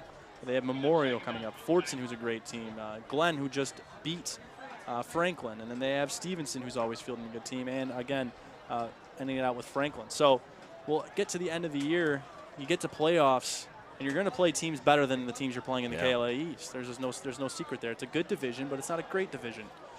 You said the F word on air, and I don't know if Churchill's going to appreciate that. You said Franklin. There's a power touchdown. Is it in? It is. Oh, my goodness. Sometimes it takes a village. Touchdown, Belleville. This is a team touchdown run. Give the O-line some love. How about this? Jeremiah Beasley just says, hey, guys, look, I'm not going to go down, but I'm going to need some help. Everybody heard him, and they said, no problem. A little Matt Leinart, Reggie Bush action times 6 as all these guys just crowd around him, and they just say, hey, we're going to take you in. A little bit of a trust fall from Jeremiah Beasley into the end zone. Trust fall, and he just continues to feast tonight. Warren and Gordon and the big guys up front just mauling their way in as a team touchdown. But, yes, absolutely credit. The Tigers with another touchdown. They're looking to make this a cool 30-point lead with 3:19 left. The memories of last year's Week 3 7-point loss to this Churchill team, their only loss in their state title run a season ago. Still fresh, still a fresh wound for the Tigers looking for some fresh meat. It was 16-8, what feels like a breath ago. I mean, this second quarter has gone quicker than that first quarter could have ever have gone. Yeah. and what was 16-8 now may potentially be 38-8 in the matter of 7 game minutes. So this thing's really gotten away from Churchill, and that's just because Belleville just hasn't taken the foot off the gas, and maybe you can credit the onside kicks and all that for the momentum. Throw left side, up with a catch is Jalen Johnson. Fine out route catch. And Belleville has indeed made it a cool 30-point lead, 38-8 with 3:19 left. And it's just another resource with another fine snatch. Yeah, great ball here to the back shoulder. It's just one of those balls where you're looking for your receiver to high point it, and it's perfectly placed and well timed by Jalen Johnson to go up there and get it at the right time. Good ball from Underwood. Yep. Fine play indeed. See the athleticism, the hands, all of it going on. And so it's gotten a little out of hand. And look, I mean, the #1 team, Belleville, we know what they have. We know the weapons. We knew that they were capable, but almost 400 yards of offense right now. And they've limited Churchill to under 100. It kind of tells the story. The chunk plays, and just the Tigers got it in so many different areas. The big playability is endless for Belleville. You think about the offensive play to kick this game off, the bubble screen fake that went for 60-plus yards, and then you dial it back and you think about the Bryce Underwood throw from a moment ago. And everything in between has happened. I mean, this team can throw the ball deep. They can run the ball far. They're tough. They're physical. They're fast. They're strong. I mean, they just have so many things going for them physically that the intangibles can hardly get in the way. But I think that you look at that run from Beasley where he's getting carried into the end zone, it's a pretty well intangible play. I mean, that's a team, as you mentioned, team run. So everything's going right for Belleville right now. Churchill down 38-8. I would love to say you don't need to score here, but you pretty much have to score every possession. Yeah, no, it's a position where the Chargers are going to have to get something doing here with 3:13 left.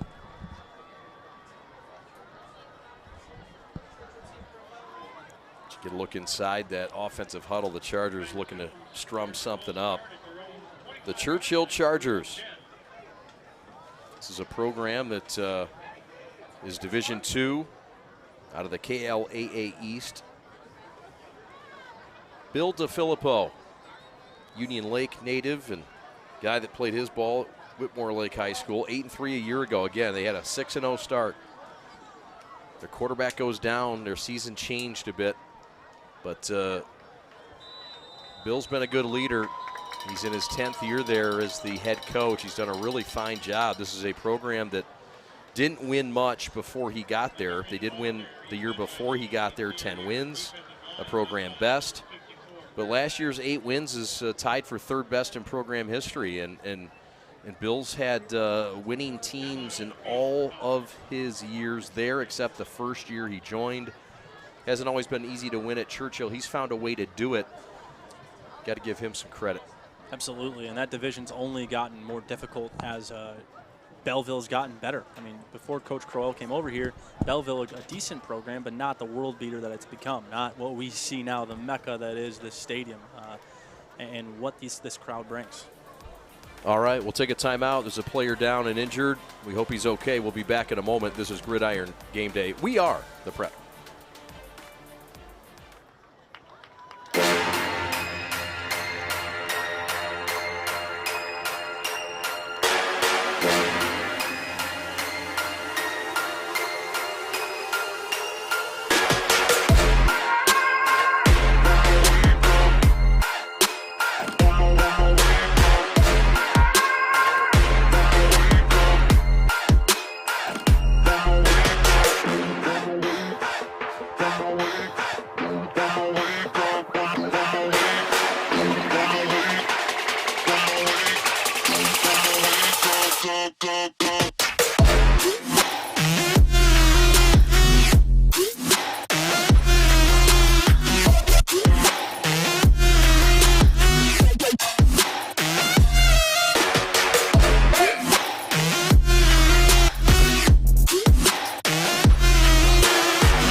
Welcome back to Gridiron Game Day. My name is Chad Bush alongside Brandon Justice. Alex Westfall, your executive producer. Some scores to pass along as Churchill has taken over. Walled Lake Western 21, White Lake Lakeland 7. That's at halftime. We covered the Week 10 first-round matchup a year ago in which Western beat Lakeland in that game. John Glenn, 14. Livonia Stevenson, 7. And the West Falls are getting a little sweaty just hearing that score. And the Schwarzenegger's getting a little cocky. That's in the first quarter, 7-point lead for John Glenn. Warren de La Salle, 21. University of Detroit Jesuit, nothing. That's in the first quarter, and that is not a surprise. The Pilots are #1 team in the state. South Lyon, 21. Walled Lake Central, the Vikings, 7. That's in the second quarter. Jeff Henson's club up by a couple scores. And we'll have more scores to pass along. Thank you, Jam Jan. So here we go. Churchill on the drive with under 3 minutes to go. A 3rd and 3. And play action. Caught. First down and more. Well-designed play. And it's converted up to the fullback. That's Miles Luke, who doubles as a fullback linebacker. And it's a fine conversion for the Chargers at a time when they needed it the most. Brandon Justice will catch up with Jermaine Crowell at the break. The tackle that time made by number 5. That's Kawan Houston, the senior corner. So 1st and 10 from their own 40 for the Chargers of Livonia. 4 wide receivers. Sneed rolling right, runs out of real estate. A one-handed snatch attempt was kind of fresh by Pelosi. But the Tigers just too much speed on the edge and relentlessness as well. And we've got an illegal use of hands. And this one's going to go backwards for the Chargers.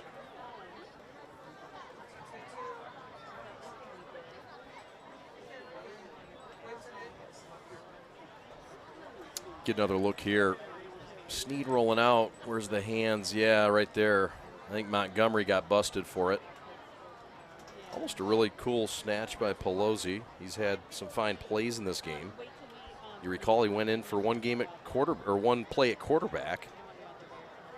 And then the next play, he caught a big play, a 40-yard catch or so down the right sideline that set up the only touchdown so far for the Chargers.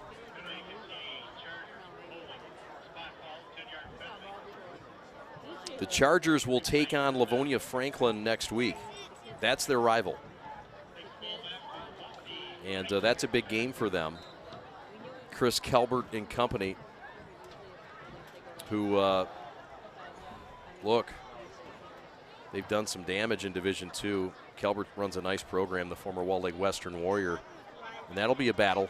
And that'll be something the Chargers won't be feeling sorry for themselves, you can guarantee it. There's a screen left side, batted down by that big front. They were trying to set it up for Montgomery. He had room from here to Ypsilanti to run. But the party was spoiled by the big fella coming off that left side. Hands up, hands up. That's what they teach. And the hands were up and active for Rashad Jones, the defensive lineman. Number 44, this is a fine, fine young man. And a great player as well. So 2nd down and a country mile for the Chargers, and they're just looking to get out of dodge. Handoff in the backfield, tackle for loss. It's a 2-yard loss. And the tackle made by number 11, that's James Robinson, who came up. Also in on it was Andrew Hessler, who's come in, a reserve on the defensive line. And so now it's 3rd and 30. Next week, Belleville will take on Wayne Memorial. They're the Zebras. I always wanted to be a zebra.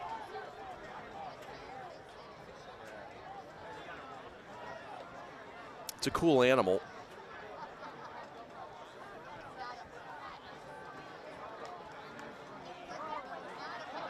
Bubble screen left side, big play, but they needed 30, and they only got about 17.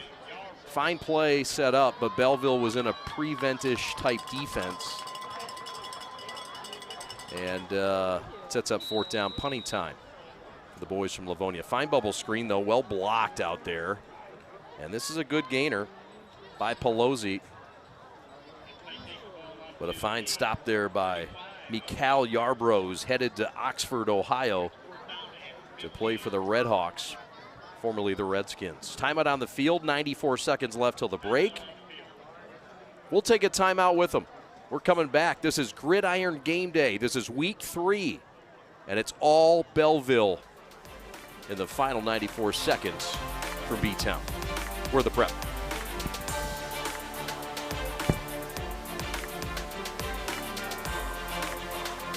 When the power goes out, there's only one thing on your mind. When will it be back on? I'm Chuck Gizgan. And I'm Kurt Gizgan, and we own CRG Electric. With a Kohler automatic standby generator, you'll never have to worry about the power going out again. Make CRG Electric your first choice to install and maintain your Kohler generator. And our customers love our Kohler certified techs because they're focused on taking care of you, the homeowner. Schedule your Kohler generator installation today. Visit us online at crgelectricllc.com.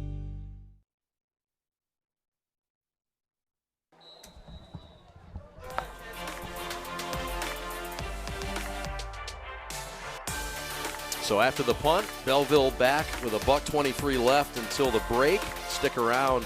We'll talk to the Prep Zone Brandon Justice as he'll get the comments of the outstanding 8th-year head coach, Jermaine Crowell. Former assistant at Cass Tech, 9-year assistant where he was a part of 3 titles for the Technicians under Thomas Wilcher. And this guy can coach him and lead him. And he knows what he's doing. He has command of his team. Outstanding job and a great guy to work with as well. 24th year coaching high school football. Played at Hillsdale, played at Detroit Central, was a Trailblazer. Former assistant at Harper Woods. Out route caught. Watson left side out of bounds the 30. Did he get enough for the first down? He did. Move the chains, gain a 10. And another catch for Watson. Make it Adrian Walker, rather, the sophomore wide receiver at 5'9".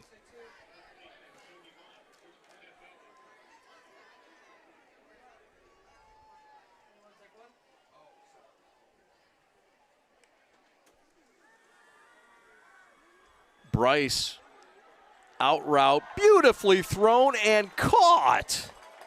Back to his favorite target, Julian Johnson. What a catch. Look at this throw. Now, this says it all. Freshman All-American a season ago.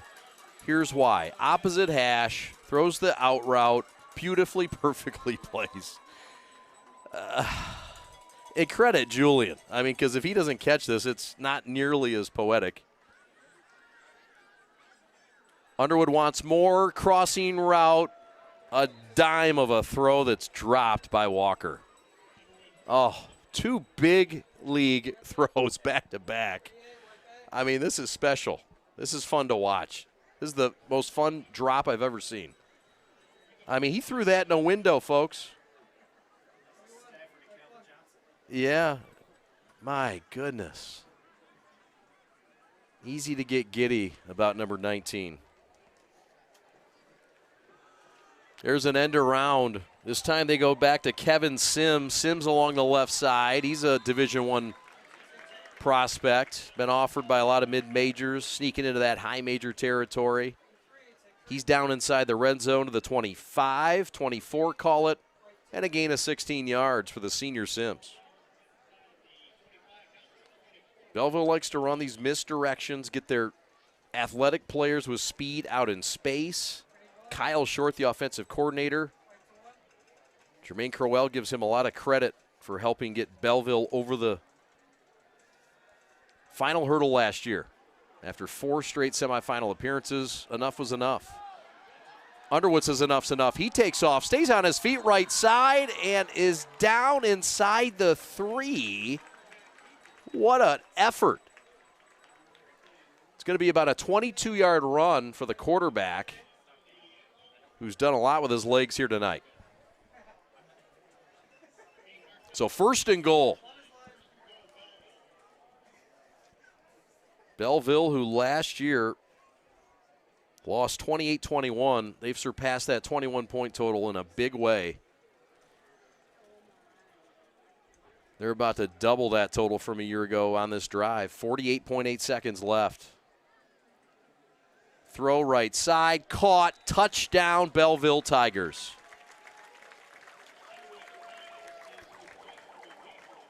Jeremiah Beasley, touchdown, his 2nd of the game, and it's double fours with 44 seconds left until the half.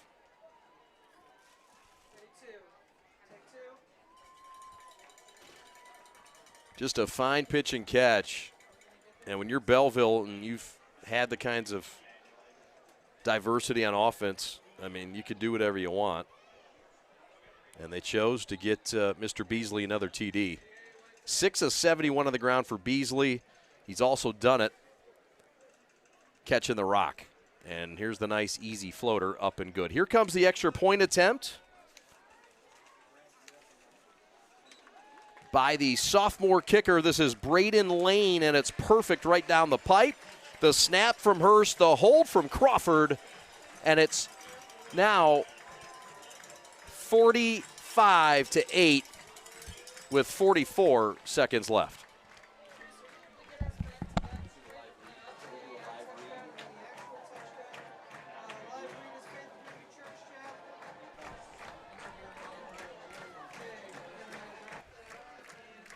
So 45-8. Want to tell you about our friends down the road at Faith Community Church.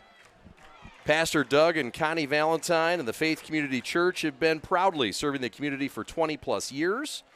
And they're proud supporters of Owens Closet and Belleville High School athletics. Their mission is simple: reach, connect, and serve the community. You can find them on Facebook for more info and to go to free events. Go Tigers! Thank you very much to the fine folks at Faith Community Church. Welcome back to Gridiron Game Day. My name is Chad Bush. Week 3's game, number 1 ranked Belleville, not disappointing. They have been all over Churchill in this one. And another onside kick, and Churchill will pick it up and cross the midstripe. So there's been 3 or 4 onside kicks in this game for Belleville as they lead 45-8 with 41.5 seconds left. We've got some scores to get you updated on. Romeo leads Stevenson of Sterling Heights 17-3. That's at the break. Stony Creek and West Bloomfield are playing up in Rochester 14-3. The Lakers with the lead at half. Rochester Adams and Clarkston in a banger. That's in the first quarter. Both teams knotted up at 14 apiece. And true downriver, a true downriver game, for those who wonder.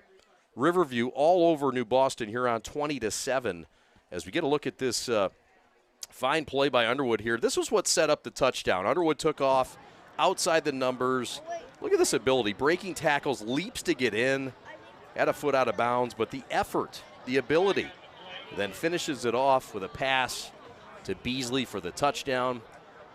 It was a drive that lasted 3 plays. It went 60 yards. And touchdown Belleville there in the end zone. So 45-8, 42 seconds left. They're going to wave the flag off. Don't forget, at the break, we'll talk to Brandon Justice, who will catch up with our head coach, Jermaine Crowell, for Belleville. And we'll also talk to the fine superintendent of the Van Buren schools. And so we look forward to that. We're going to have some fun.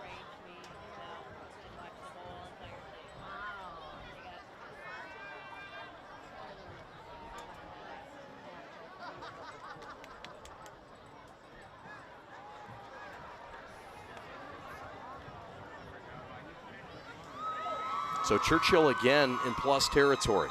They'll try to do something with it. Not a lot of time to work. 41.5 seconds left. Churchill on the night has been led by Montgomery's 32 yards rushing, 126 yards of total offense.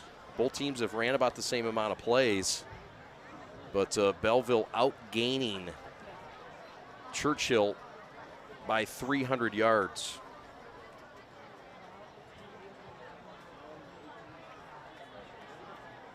Next week, where will we go? We've got some options. We've got some games. We have not defined it yet. If you're watching, tell us where you think we should go. What teams deserve coverage next week? We want to hear from you. Thank you for watching, whether it's on NFHS or on our YouTube channel. Please subscribe, if you would, to our YouTube channel. It's free. If you're on NFHS, subscribe to them. We appreciate your listenership, your viewership, and for supporting high school football in the MHSAA and the Prep. So 36 seconds left. It's 2nd and 10 after the incompletion from the quarterback, Evan Sneed. He was looking for Montgomery. It's been all Belleville. Churchill will try to chuck something up here on a 2nd down and 10. Try to cash in before the break. It's been a long first half. And Montgomery's going to tote it off that left side. And he's getting behind Big Robinson and Malik and LeBar.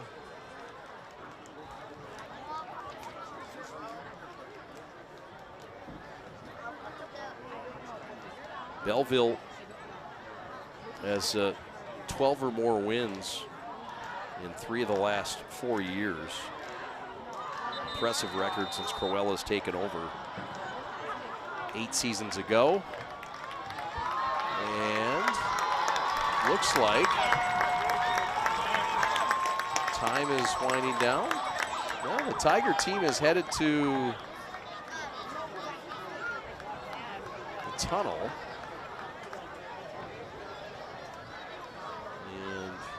Looks like we're going to keep it here with 12 seconds left. There was a timeout called on the play.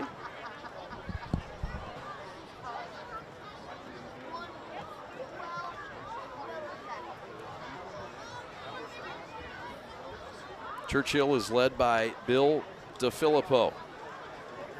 Played his ball back in high school at Whitmore Lake High School.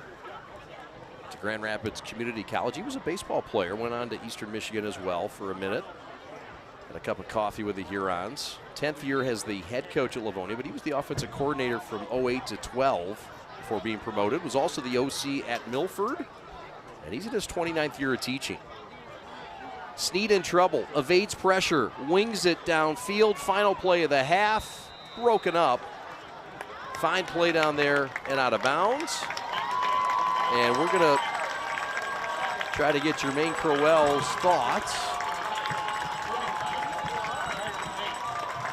on this first half of play. But it's been all Tigers and a dominating first half, 442 yards of offense and 266 of which have been on the ground. And it's been a lot of Beasley in this game. 45-8 at the half. And hey, there you are, partner. How you doing, buddy? Get to the numbers for Belleville in a moment. Beasley 6 rushes for 71 yards as the leading rusher. Underwood 4 rushes for 65 yards. And Joseph Stevens with 52 yards on that one carry.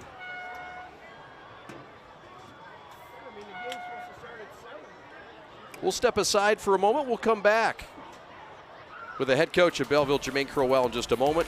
Don't forget the superintendent of Van Buren School's coming as well. We are the Prep.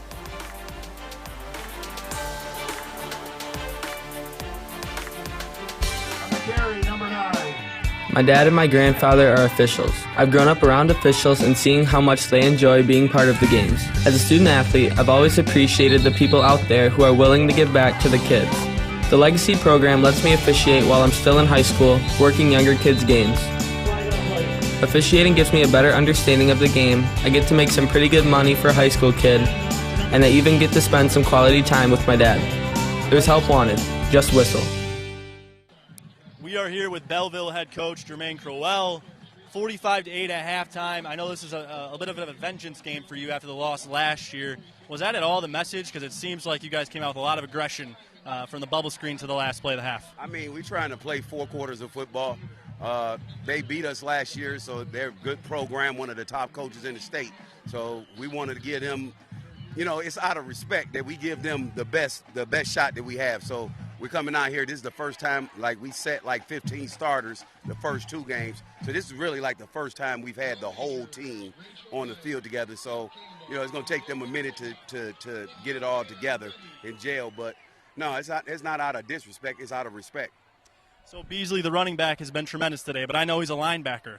What can you say about his two-way ability and how that will work at the college level as it's being showcased here tonight? I can tell you this. I done had a lot of college kids. I think that Beasley is All-American. I think we got a lot of talented players. I don't know what he is. I don't know if he's a linebacker or if he's a running back. I know he's a great athlete, and I'm one of those coaches who believe you try to keep your best players on the field, no matter whether it be on offense or defense when you're in the game. Our last question, we'll get Coach back in for halftime. Your defense only allowed 8 points. That 4-2-5 attack has proved to shut down that run game for Churchill. What can you say about your defensive front so far? Oh, I'm not happy. We keep letting them convert on 3rd down. Again, I think that's one of the things with it being, a lot of new starters out there, first time playing together. But hopefully we get it cleaned up in the second half. Coach, good luck the rest of the way. All right, thanks. All right, thank you very much, Brandon Justice with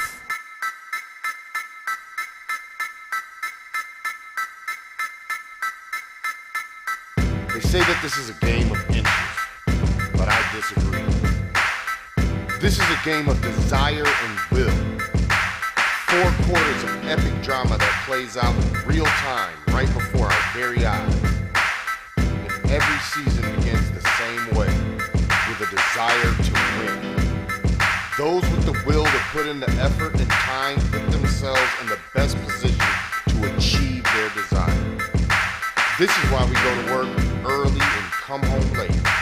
Why we go so hard and why we put in all these hours. Because we have a desire to be great and the will to become everything we dreamed of and more. So when the drama's thick and it comes down to just those few precious inches, we have no doubt what the outcome will be. Because we have the will to outwork anyone to get what we desire. It doesn't matter if it's inches or 100 yards. We want it more, and we're going to take it. That's game. We are here with Sada Baby, gold recording artist from Detroit, who is here supporting Belleville. You can see the black and orange colors. What is your foundation to finding so much passion for Belleville football and specifically quarterback Bryce Underwood? I don't know if people know or not, but me and Bryce are related. That's my little cousin. So I'm a basketball player at heart, and the only reason I even care about football is because he's been so good as he's been since a kid. Like, championships in PAL, records in PAL, and then for him to get up here and win states as a freshman on varsity, it's just unbelievable, and I'm super proud of him being the #1 ranked quarterback in his class. And every chance I get to come support him, I try to make sure I do. So, Sada Baby, you were in a 7-on-7 game this past summer. You played with Bryce Underwood. It was a lot of guys your age, some guys that were Bryce's age, but he was 14. The ability to go out there and keep up with those guys. But let's talk about your game. What position were you playing out there, and what was your highlight of that day?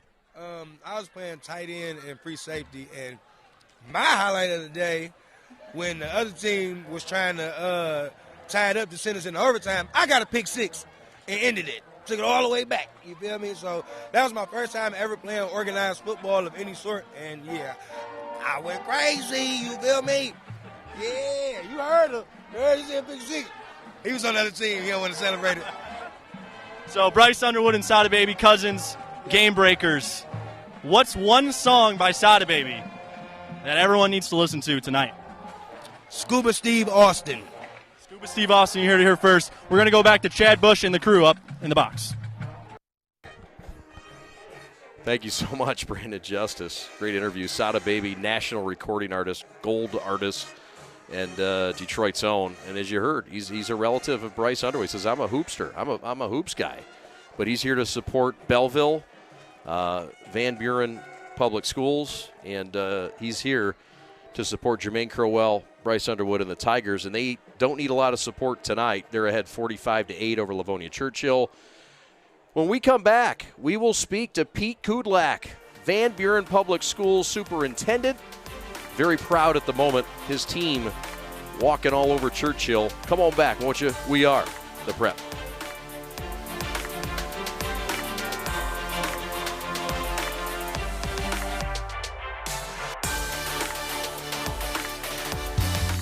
There's just one place where students are students first, and athletics are played with purpose and perspective. That place is your local high school. High school sports offer more than the joy of competition. Studies show that student athletes are also likely to enjoy greater levels of achievement in other areas of their lives, including academics. High school sports, a winning part of a complete education.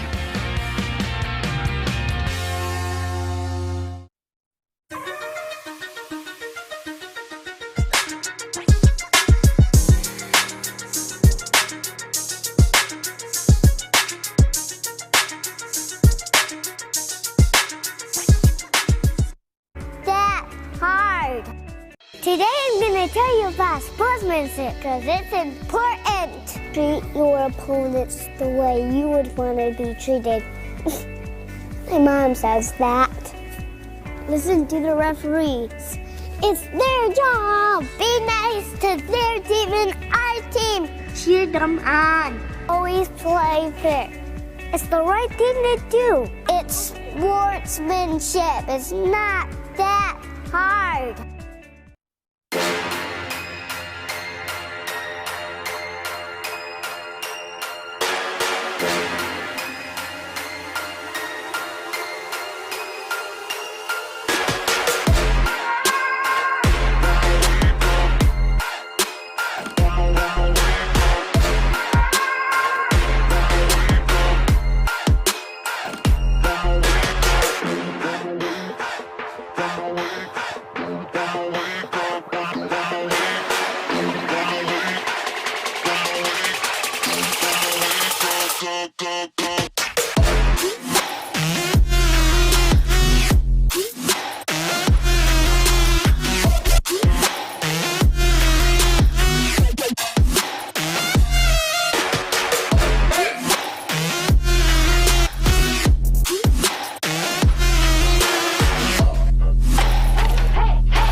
Welcome back to Gridiron Game Day. Belleville on top. This is Belleville Municipal Field. My name is Chad Bush. We are the Prep. We thank Belleville and the Tigers for hosting us, having us here. And we are very proud to have the superintendent of the Van Buren Public Schools in the house. Pete Kudlak in his 7th year as the superintendent. And thanks so much, Pete, for joining us. We really appreciate you coming up to the booth. And hey, this is your booth. This is your place. And thanks for having us. How exciting is it to have a team and a program, a football team that wins the Division I state title? The school opened, what, 1859? Yeah, yep. And look, it takes a long time. Some teams never get it in their history. That's right. Jermaine Crowell and the Tigers brought it home last year in 2021 in a big way. Congratulations on that. Thank you. You must have a lot of pride in what the football team did. Absolutely. We were so close for so long. We lost in the semifinal round the previous 3 years and just couldn't get over that hump. And when we finally got over that hump, I knew it was going to happen. Everybody had faith. The community was behind everybody.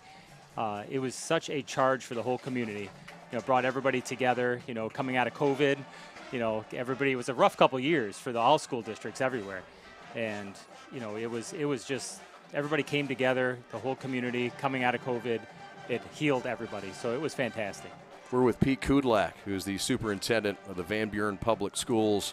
Very proud of his football team and what they've done at Belleville.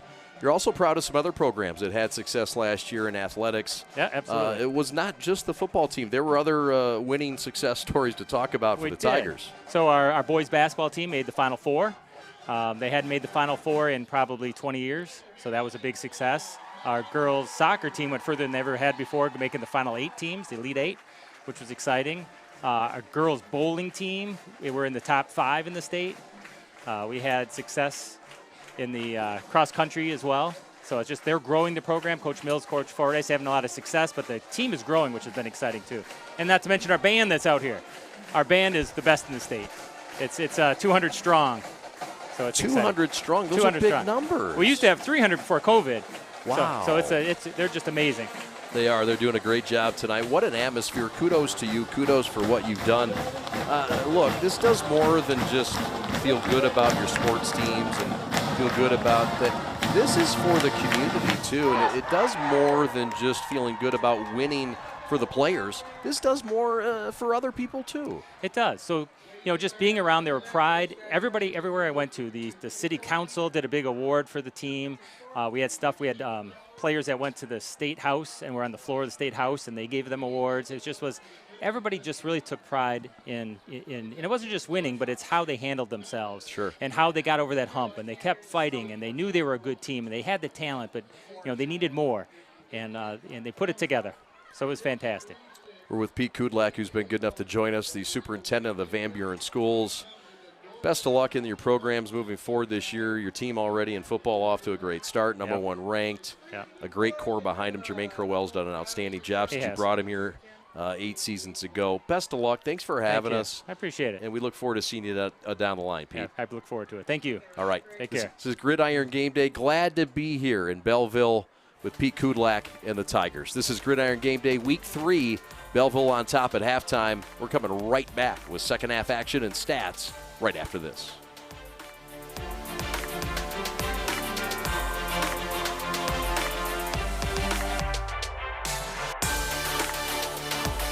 Today I'm going to tell you about sportsmanship because it's important. Treat your opponents the way you would want to be treated. My mom says that. Listen to the referees. It's their job. Be nice to their team and our team. Cheer them on. Always play fair. It's the right thing to do. It's sportsmanship. It's not that hard.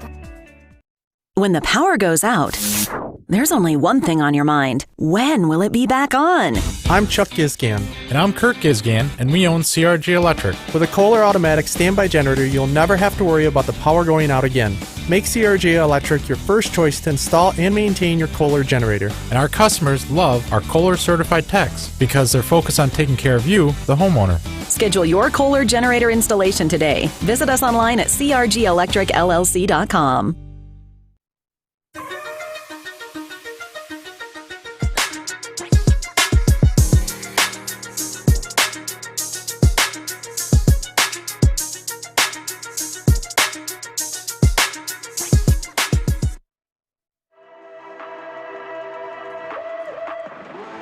Welcome back to Gridiron Game Day. It's been a first half dominated. Underwood responsible for a lot of the rushing yardage.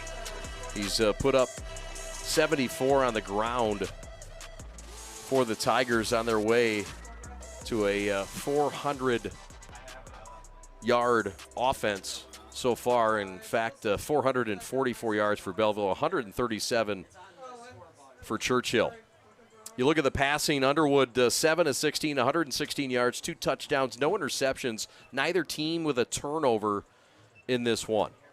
On the ground, 71 yards for Jeremiah Beasley, 52 for Stevens, and 40 for Thomas on just 2 carries in this game. On the other side of the ledger, Jonathan Lytle Montgomery got off to a fast start, 43 yards on the ground, though. He's been shut down since the first couple drives. Through the air, Sneed 6 of 16, 75 yards. His best target is Pelosi, who has 2 catches for 27 yards. Let's get to the scoring in this one. And it was Underwood who started things off, and he found a guy by the name of Dennis Crawford, who folks around these parts know about. But this is Crawford, and this is what he does, explosiveness. He went to 73 yards. On that play, it was 6-0 Belleville. 2-point conversion by Bryce Underwood was good. This was an end-around flip, and it was Crawford again. He did it through the air. He does it here on the ground. 23-yard touchdown. PAT two-pointer is good. This is Messiah Amerson for Churchill, who gets in the end zone. And it was a 16-8 game at that point. Churchill cut it in half. But watch out. Andre Thomas took off. 38-yard run up the gut. And the extra point attempt was no good. And then it was Beasley time. Beasley would take in a couple on the ground. This was one of them. This was a 16-yard run. He'd follow that up with a 13-yard run to make it 38-8. That was in a 2-minute drive. And then Bryce Underwood went to Beasley, who had 3 straight touchdowns to end the half. The trifecta complete. Beasley on an 18-0 run himself. And Belleville up comfortably at the break, 45-8. We bring up our star from halftime, Brandon Justice. My goodness. We might have to get you a full-time gig. Lexi Ayala was watching from afar and was admiring your sideline work. Good job down there, sir. Not only Jermaine Crowell, the fine head coach in his 8th year, but you also found Sada Baby. Were you nervous doing that interview, dude? Not at all. How cool was that? You did a great job, by the way. Look, Chad. I don't have a nervous bone in my body. Let's be honest. And that's to a fault. No, Sada Baby's an imposing figure. That's for sure. Yeah. But when I introduced myself and asked if there was a possibility that he'd be interested in it, he was extremely nice and made it really easy. So I think he just erased any nervousness I might have had. He was just like anybody else in the sideline, which was great. And then Coach Crowell, gave us a lot of insight as well. So yeah, it was a blast. I love doing it, and I'm happy that I got some approval from those who do it professionally. No doubt. No, man, thank you very much for doing it. We love hearing from Jermaine Crowell and Sada Baby, and also Pete Krulik, who did a great job with us as the superintendent. But Belleville, what can you say about the dominating first half? You did ask Jermaine Crowell about some of the onside kicks and things, and look, he is going for the jugular. There's no mistake about it. He respects what Churchill is and does, and when they beat you last year, he's not going to sit too comfortably. We'll see what this second half brings. What do you think he has in store? I think there's a big misconception in football and game flow, and it's that when a team puts their foot on the gas, people take it as disrespect, when really it's just respect for the fact that team can come back from any deficit at any point, and they want to make sure that the deficit they're going into is insurmountable. We've seen too many teams come back from large deficits over the years of watching football, no matter what the level is, to think that there's anything wrong with what Coach Crowell is doing, which is just guaranteeing a win for his team to the best of his ability and maximizing the potential of the offense and the defense, and that's why you see a 45-8 score at half. No doubt. The defense has been active as well. Crawford with 4 tackles. He's not just doing it on the offensive end. Crawford with 2 touchdowns, 1 in the air, 1 on the ground, and also leads his team with 4 tackles. Leading tacklers on the other side, Jones and Pelosi lead the way. Churchill will get the football first. Belleville leads 45-8. Second half about to get underway. And Churchill will try to put a drive together and get something established to start the third.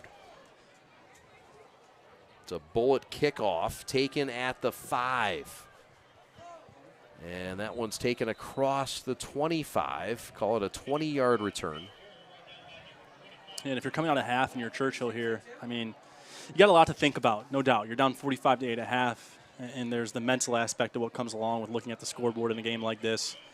But you got to start thinking ahead. You got to start thinking about what you can do to set up for next week and beyond. I don't think they're going to come back from this. I think we can all agree, right? Yep. So now you have to start thinking about how can we help our team long-term this half, and we'll see how they do that. Maybe they mix in some backups, maybe there's some depth there, or maybe they leave those starters in and try to give them an opportunity to build a rhythm going into next week. No doubt. We'll see what's in store here. Sneed out of the gun, hands off up the middle, and there's not much doing there. Maybe a yard, but stuffed up front. Beasley all over it, along with that big defensive tackle. That's number 52, and that's Ronald Jackson, the junior, who was a fine re-addition this year from Florida and IMG Academy. 6'1", 270 junior. And again, just stuff in the middle. And there's just nothing there for the Churchill offense. They're just trying to get something going to establish something here to start the first play of the first drive out of half. And that one is stuffed again. And this time it's Ronald Jackson again, partner. And the guy wrapped up is Jonathan Montgomery.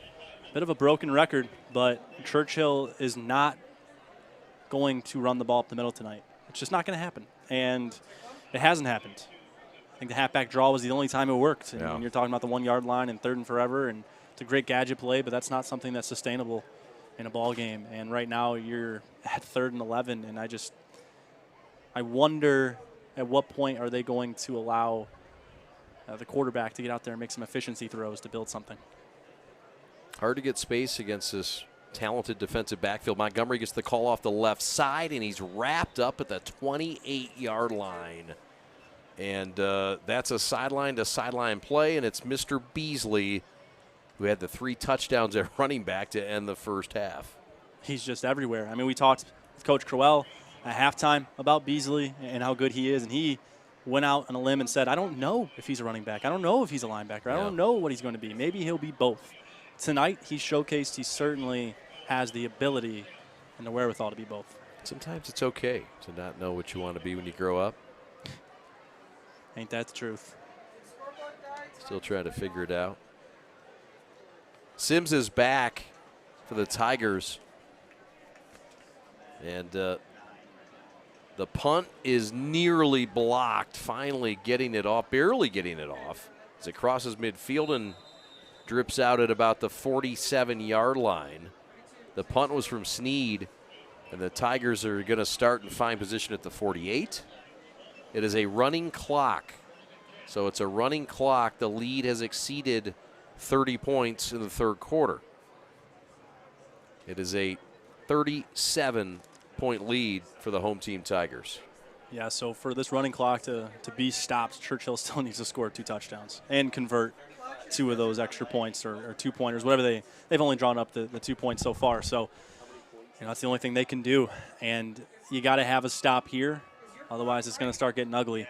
And not that it already hasn't, but I mean, when you start to get across that half-century mark, that's when it starts to get out of hand.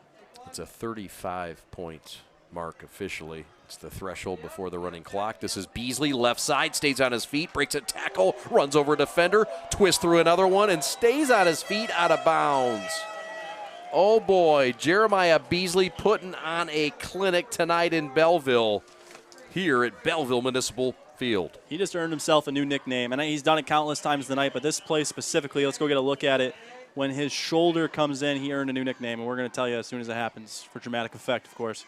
Here we go. He embraces the contact, and he is now Jeremiah Boom Boom Beasley. Boom Boom Beasley. Boom Boom Beasley. I like it. Somebody out there knows how to take the Billionaire Boys Club, the BB logo, and make it Boom Boom Beasley. Somebody out there knows. Yep. Somebody out there knows. That's right. It's not me. I like it. The Boom Boom. I'm the idealist, not the executor. Will he join his brother, Malik Carr, at Michigan State? Will he stay local, go to Michigan? There's a catch over the middle, caught down inside the 2 to the 1. Oh, what a hands catch. Adrian Walker catches this one, and Belleville's running the hurry up inside the 2. How about this one? Nice little throw over the middle, and we're seeing the arm strength of Bryce Underwood's on display here. A bit behind and high. It's actually a great catch there from Adrian Walker.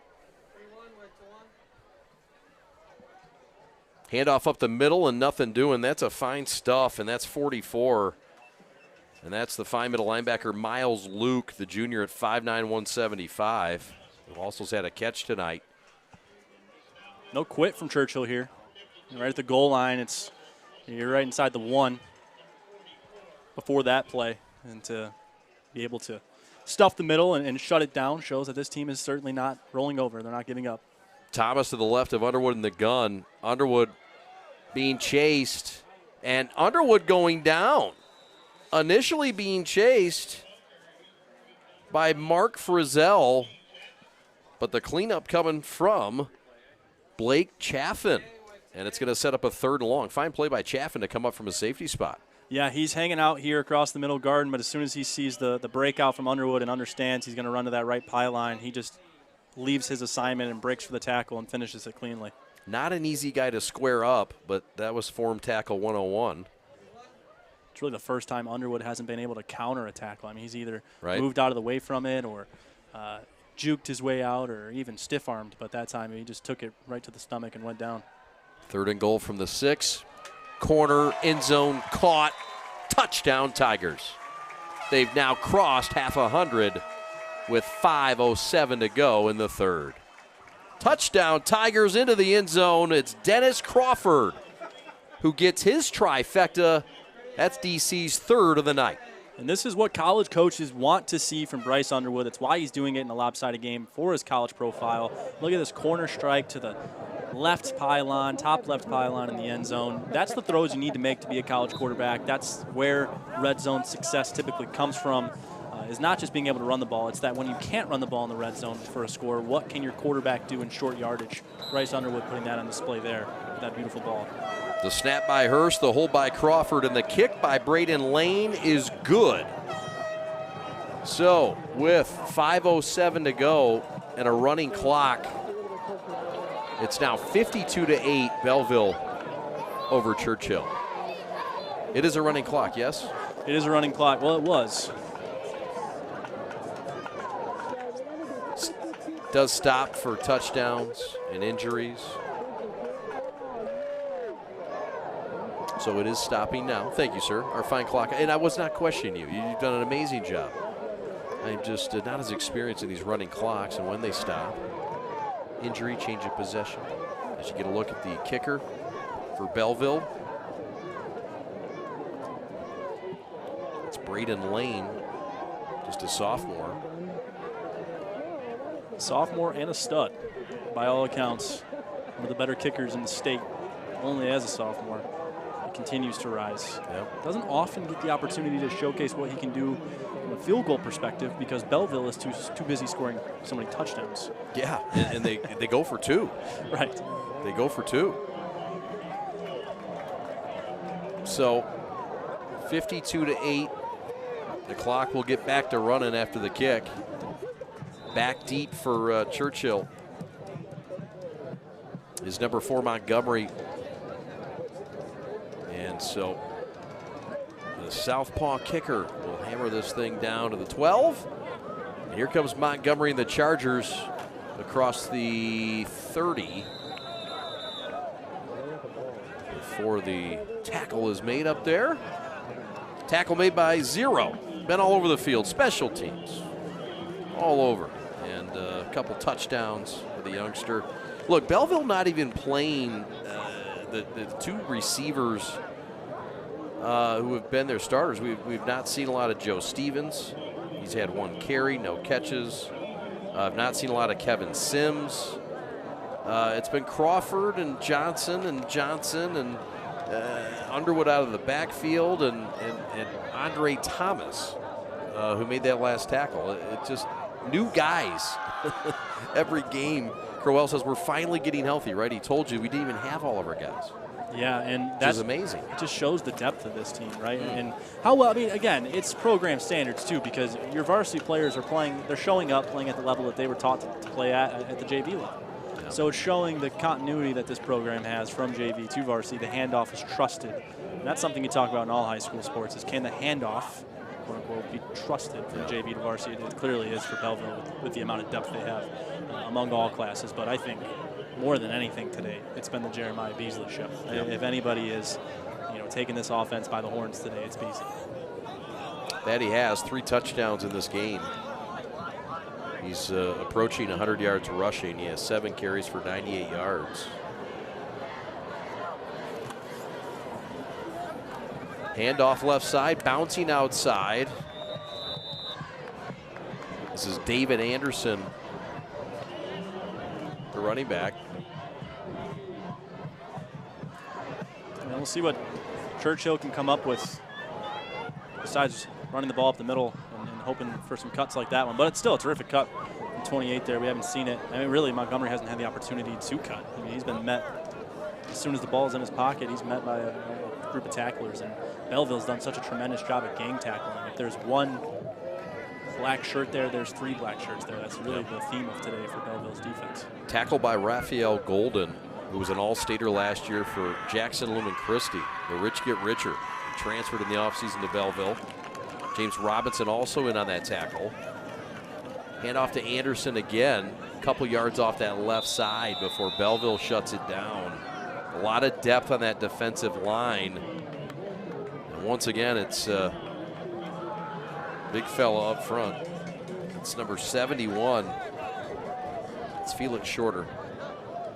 And like you said, the rich get richer and deeper, because we're seeing guys out there right now who weren't out there earlier in the game, and if they were, they weren't making the impact they're making right now. Like, we haven't called Reeder's name yet today, but here we are in the latter half of the third quarter, and these guys, I mean, they're too deep. It's better than I would go out on a limb and say 95% of the state's one deep.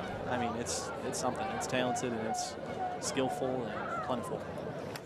Just need to pop it away at his own 22, and it's going to roll out of bounds at about the 45-yard line. Clock continues to run. We're at 95 seconds left in the third. And Belleville is in the end zone in this third quarter, and it's above that 35-point threshold. The clock will continue to run. And I think they're getting used to setting the running clock at this stadium lately with the amount of talent they have. And the KLAA is a tremendous league for all sports, including football, but Belleville is just very class above, a tier above the rest of the state. Take away a handful of teams. And the KLAA, I think they have teams who can compete with them, but I don't think they have teams who can beat them on their best day. And Belleville has not had their best day today, but they've still had a more successful one than anything else, right? And so I think this is just something that has become the expectation. Belleville last year won the state title. Jermaine Crowell led them. They trailed in the second quarter by a touchdown. We talked about that earlier. Overcame a 7-point second quarter deficit to Rochester Adams and then really rallied. Cardwell had a big first half, 3 touchdowns, and then it was all kinds of love from many different players, but Underwood with a fine campaign capped off with his freshman year with a big-time gain against the Highlanders. Here's a run, productive along that left side. There's Kevin Sims, and he's making some money after a fine handle by Blair on that handoff. Yeah, that was a nice grab from the Bryce. snap from Underwood there on the high snap to still get the handoff off in the outside zone, able to get down inside the 30, and that takes us into the fourth quarter. A quick one. Quick one indeed. End of the third. We're coming right back. Gridiron game day. We are the Prep.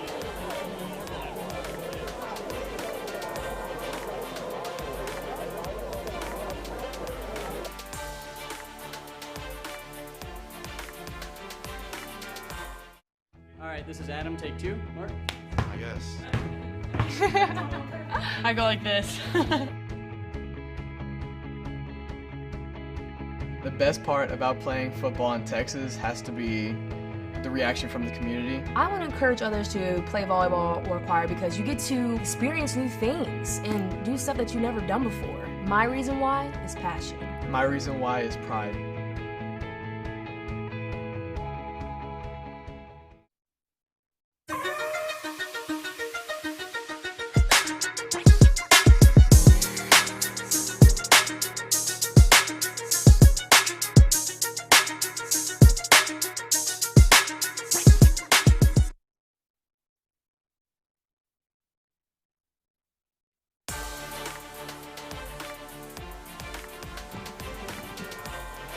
Welcome back to Gridiron Game Day. My name is Chad Bush. And we've got a special guest in the booth. A proud 2003 grad of Belleville High School and a former All-American at Wayne State as a kicker. David Chidzinski joins us here in the booth, the special teams coach at Belleville. He's got a gaudy bling-in ring on that right index finger.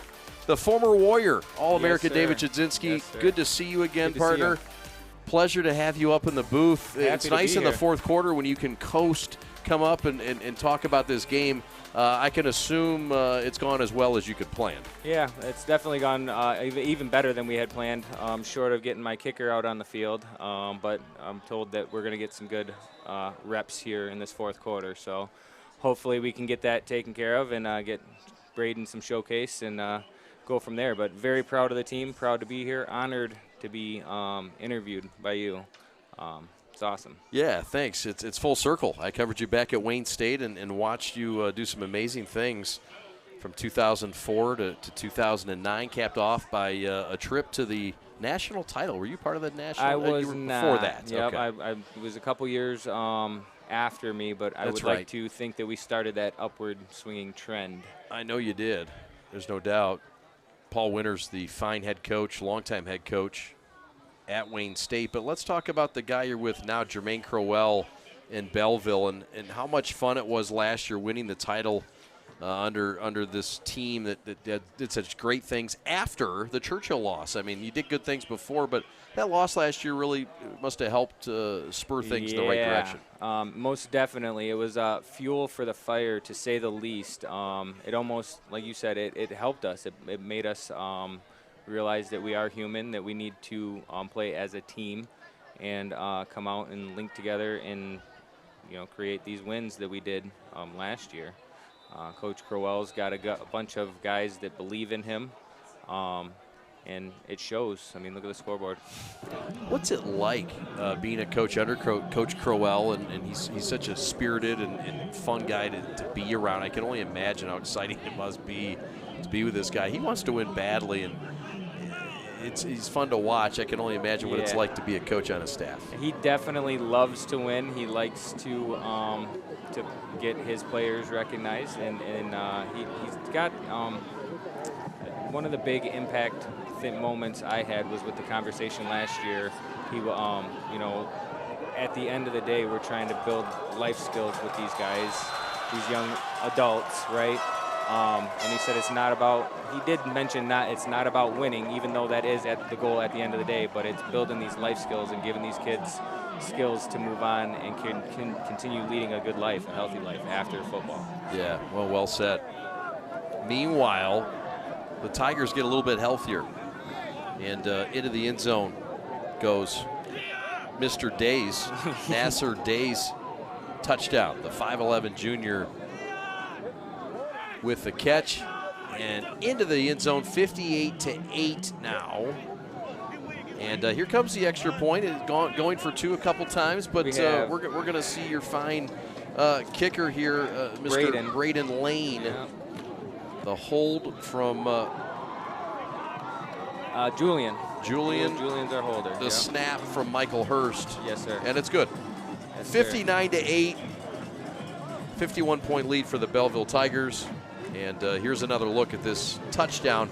This is coming from the backup quarterback, by the way, Joshua Putman. The 5'11 junior with a touchdown pass, his first of the game. And Nasir Dace with a touchdown catch. 59-8. We're with David Chidzinski, a 2003 grad of Belleville High School and a former All-American at Wayne State in Detroit. Before we let you go, just want to get your thoughts on what the outlook is for Belleville, staying hungry enough to get another ring, and your thoughts on the rest of the year and what's ahead. The rest of the year, obviously, we want to win every game ahead of us all the way until we put another ring on the finger. I have faith in every ability with the coaching staff that we have here this year and the players that are out on the field right now, all the way from the starters all the way to second, third string. There's a ton of athletes. So I truly believe we can come out and put another championship run together. So we'll see how it goes. Great to see you again, Chud. The beard looks amazing. Thank you. You're doing great work. Thank you. Congratulations on the title last year, and all the best to you and the Tigers moving forward. Perfect. Thank you. All right, you bet. There he is, David Chidzinski, the special teams coach and the 2003 grad of Belleville High School. Good enough to join us in the booth. Belleville's on the board, 59-8, and the running clock is still running. And it's a 51-point lead. So we've had a lot tonight, a lot of scoring. The game is now running clock and obviously out of hand, Brandon Justice. But look, the Tigers putting on this kind of a clinic, and you have to start wondering. They did pull guys. They did pull starters the last time out. You start preparing, though, for the next games ahead on the schedule, and I'm sure both teams are starting to look that way and trying to keep guys healthy. Yeah, I think both sides understand that this game it's concluded, even though the clock hasn't concluded, and now you're just, like you said, preparing for what's next, thinking ahead because you have the opportunity to. You know, you don't want to think ahead before the game started, but when the game's decided, which it is, you can start to think ahead. And how can you think ahead? I mean, you can think about it as far as preparation and getting kids ready for future games, pulling your starters to save for injury and keep things healthy, which is something that Coach Crowell has preached, is that he finally has some health. So, you know, pulling your starters allows that. And then if you're Churchill, I think it's really mental, right? How can we keep these guys mentally bought in? Can we be tough enough to stay in this game, not on the scoreboard, but mentally and physically? Can we still find a way to say, hey, we're not quitting, we're not rolling over? That's right. Handoff in the backfield, and Snead still in there. Ball carrier was number 28 for the Chargers. That's David Anderson, who's carried most of the load since Mr. Montgomery has taken a seat. New turf here at beautiful Belleville Municipal Field. Packed crowd tonight for the blackout, and they got a show. They got a show, and they had a lot of fun here tonight. The Tiger faithful really saw what Jermaine Crowell and this group has put together. And look, they're going to run into some challenges down the line in this league, notably some of the opponents that they'll have to face, and we'll set up some outstanding matchups down the line. Livonia Franklin. Fortson. I think Fortson's, Brighton. Fortson a little bit down this year.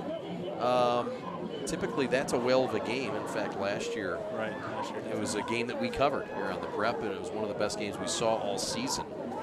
As Underwood, the Tigers came from behind to win that game. A little different team this year, but yeah, I mean, look, the KLAA East is a very tough league. You talk about the Dearborns, the Fortsons, the Franklins, the Glens, the Bellevilles, the Stevensons, and I mean, that can be a gauntlet at times.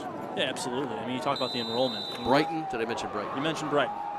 Brighton's a deep school. On the west side. I'm sorry, I forgot about Brighton for a second. Go ahead. Yeah, the Bulldogs are deep. They really are. In every sport. Surprise team of the KLAA, would you say, this year? I don't know. Maybe a surprise in that we didn't expect them to be as good as I think they're going to end up being. But not surprised in the fact that Brighton always rolls out a ton of athletes because they have the enrollment to do so. And that's another point of emphasis here, is the enrollment of all of these schools here in the KLAA East. I mean, you think about how many kids we're at 1,700 here at Belleville. They're around 1,300 over at Churchill, and Stevenson's is higher. I think they're the highest probably in that division. Fortson might be close, but it's the enrollment, how big these schools are, the amount of athletes they get in. And I'll tell you what, you talk about Coach Flip on the opposite side here for Churchill. He's been able to be so successful because of the development at the forefront. So when you have the bodies, it's just up to you as a coach and up to your staff. Can you develop? Can you build the continuity like we talked about with Coach Crowell? The handoff from JV to varsity. Can you trust it? Is your staff down there able to make things happen without you being there and hovering over them? Because you got to coach your team too. Right. And there's obviously continuity in this league, especially between these two teams, and certainly an emphasis on Belleville, who's just in another world compared to a lot of teams in the state right now. They really are. So we want to tell you all about Success Mortgage Partners, our mortgage lender extraordinaire. And in today's ever-changing real estate and mortgage lending world, the importance of a true professional has never been higher. At Success Mortgage Partners, our mission is for every borrower to receive level 10 service, and our goal is to get you the lowest rate possible. We want you to have an experience of a lifetime. Navigating a turbulent market like this needs to be handled by a real professional. Call Todd Barr at 734-674-6154 and put 20 years of local knowledge to use for you and your family. Success Mortgage Partners Incorporated supports equal housing opportunity. NMLS ID number 130562. This is informational only and is not an offer of credit or commitment to lend. Contract Success Mortgage Partners Incorporated to learn more about your eligibility for its mortgage partners. Success Mortgage Partners. Can we agree that Kevin Sims's big boom there might have been sponsored by them? Let's Success do it. Marketing or Success Lending? Yeah, Success Mortgage Partners, boom of the game. We might Boom be able of the to start game. something like that. You already gave a nickname of boom Well, to yeah, I was somebody. going to We say. might as well stay with the theme. Boom's a little right-zoned, right? You know, Beasley's got some stake in the boom dictionary. You go to the dictionary, it's number 1, black jersey. Oh, what a night for Belleville. 550 yards of total offense. They've outgained Churchill by 400 yards in the contest, 12 yards to 3 yards. And when you're 4 yards to every one, it's going to be hard to lose a game this year. And Belleville just looks to have things going right. Now, you got to stay focused, right? I mean, sometimes wins like this can get you offline. We saw it last year. Belleville, you know, big win, 62-7 over Plymouth to start, then 49-0 over Dearborn, and then boom, Churchill came out of nowhere to pop them. Then a close game against Fordson, but really nothing close the rest of the way. And it helped them get better. Absolutely. And I think what you saw tonight was a showcase of what they're able to do, not just from a personnel standpoint and what they have on the field from a talent perspective, but what they're able to do schematically and what they do with the play designs. We've seen Belleville have a very balanced attack. I mean, Beasley's been tremendous on the ground. Underwood flashed a ton of his ability on the ground.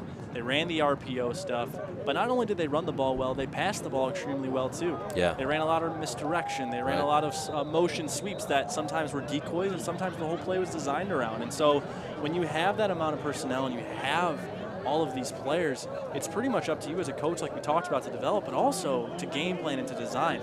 So I think when you combine Coach Crowell and his 2 coordinators and what they're able to do to draw up the game plans with the talent that they have, it makes for a very dangerous conglomerate and a very dangerous weapon for those 2 to be able to collaborate together, the coaches and the players, both showcasing tonight how tremendous they are at doing their jobs, the players executing on the field and the coaches planning ahead of time. Well said, partner. I agree. That's Dathan Bryson on the run. There was a Bryson last year that played outside linebacker. It was our player of the game. Stick around afterwards. We'll have our G of the game. We'll announce our G's of the game. We'll have 2 for Belleville. I want to thank our friends at Blue Lion Fitness down the road in Ann Arbor, located at 401 South Maple. And you can find them at 734-929-5268. Premium Fitness right down the street. Dan Roth and the fine folks at Blue Lion Fitness. You can find them at www.bluelionfitness.com. Training the best in the business, and they're just down the road from Belleville in Ann Arbor. As we go under 40 seconds, Brandon Justice, it's been a great night. Enjoyed working with you, and look, been a night that's been obvious that Belleville was great. We knew that coming in. We didn't think it was going to be this convincing of a win. Churchill's got some things to move along and get better with too. The schedule does lighten up, but not next week. Livonia Franklin, their rival, who's maybe the best team in Livonia right now, probably is going to have something to say, and they won't have a lot of mercy on their rival. Yeah, you're absolutely right, and I think that was a big reason why we saw Churchill kind of take things slow and take things easy here in the second half. They have a rivalry game next week to prepare for and to get ready for. But tremendous night, great night, and not only was the weather great when we walked in, it settled in nicely at the nighttime. 2 great interviews at halftime, and then as far as gameplay goes, we saw a ton of fun designs for Belleville. If you're a fan of offensive designs and taking your eye off the ball and seeing things work, Belleville really put on a show tonight on how to do that. And from Churchill's perspective, I think they have a lot to work with. I think the designs around Evan Snead worked for them, and I think there's success there for the long term for the Chargers. We'll wrap it up from Belleville Municipal Field right after this. All Tigers tonight. We are the Prep.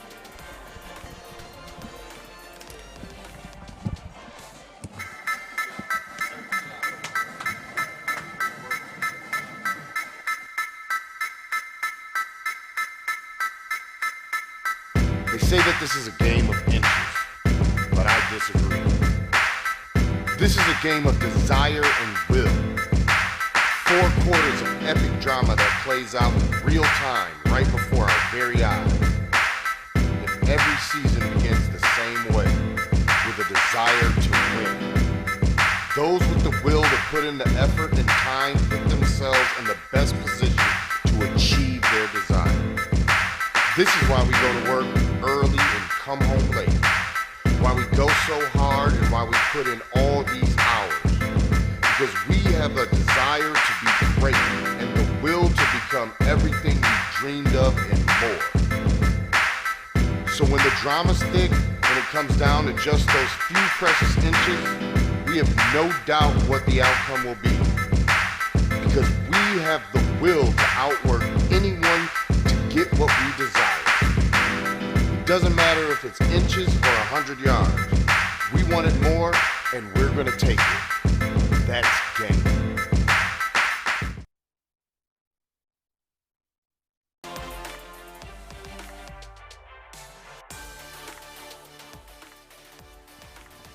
We appreciate you watching. If you would not mind, like and subscribe. We'd love for you to like and subscribe. Follow us on social media. We are The Prep. This is Gridiron Game Day. We're on TikTok. We're on Facebook. We're on Instagram. We're on Twitter. We're on YouTube.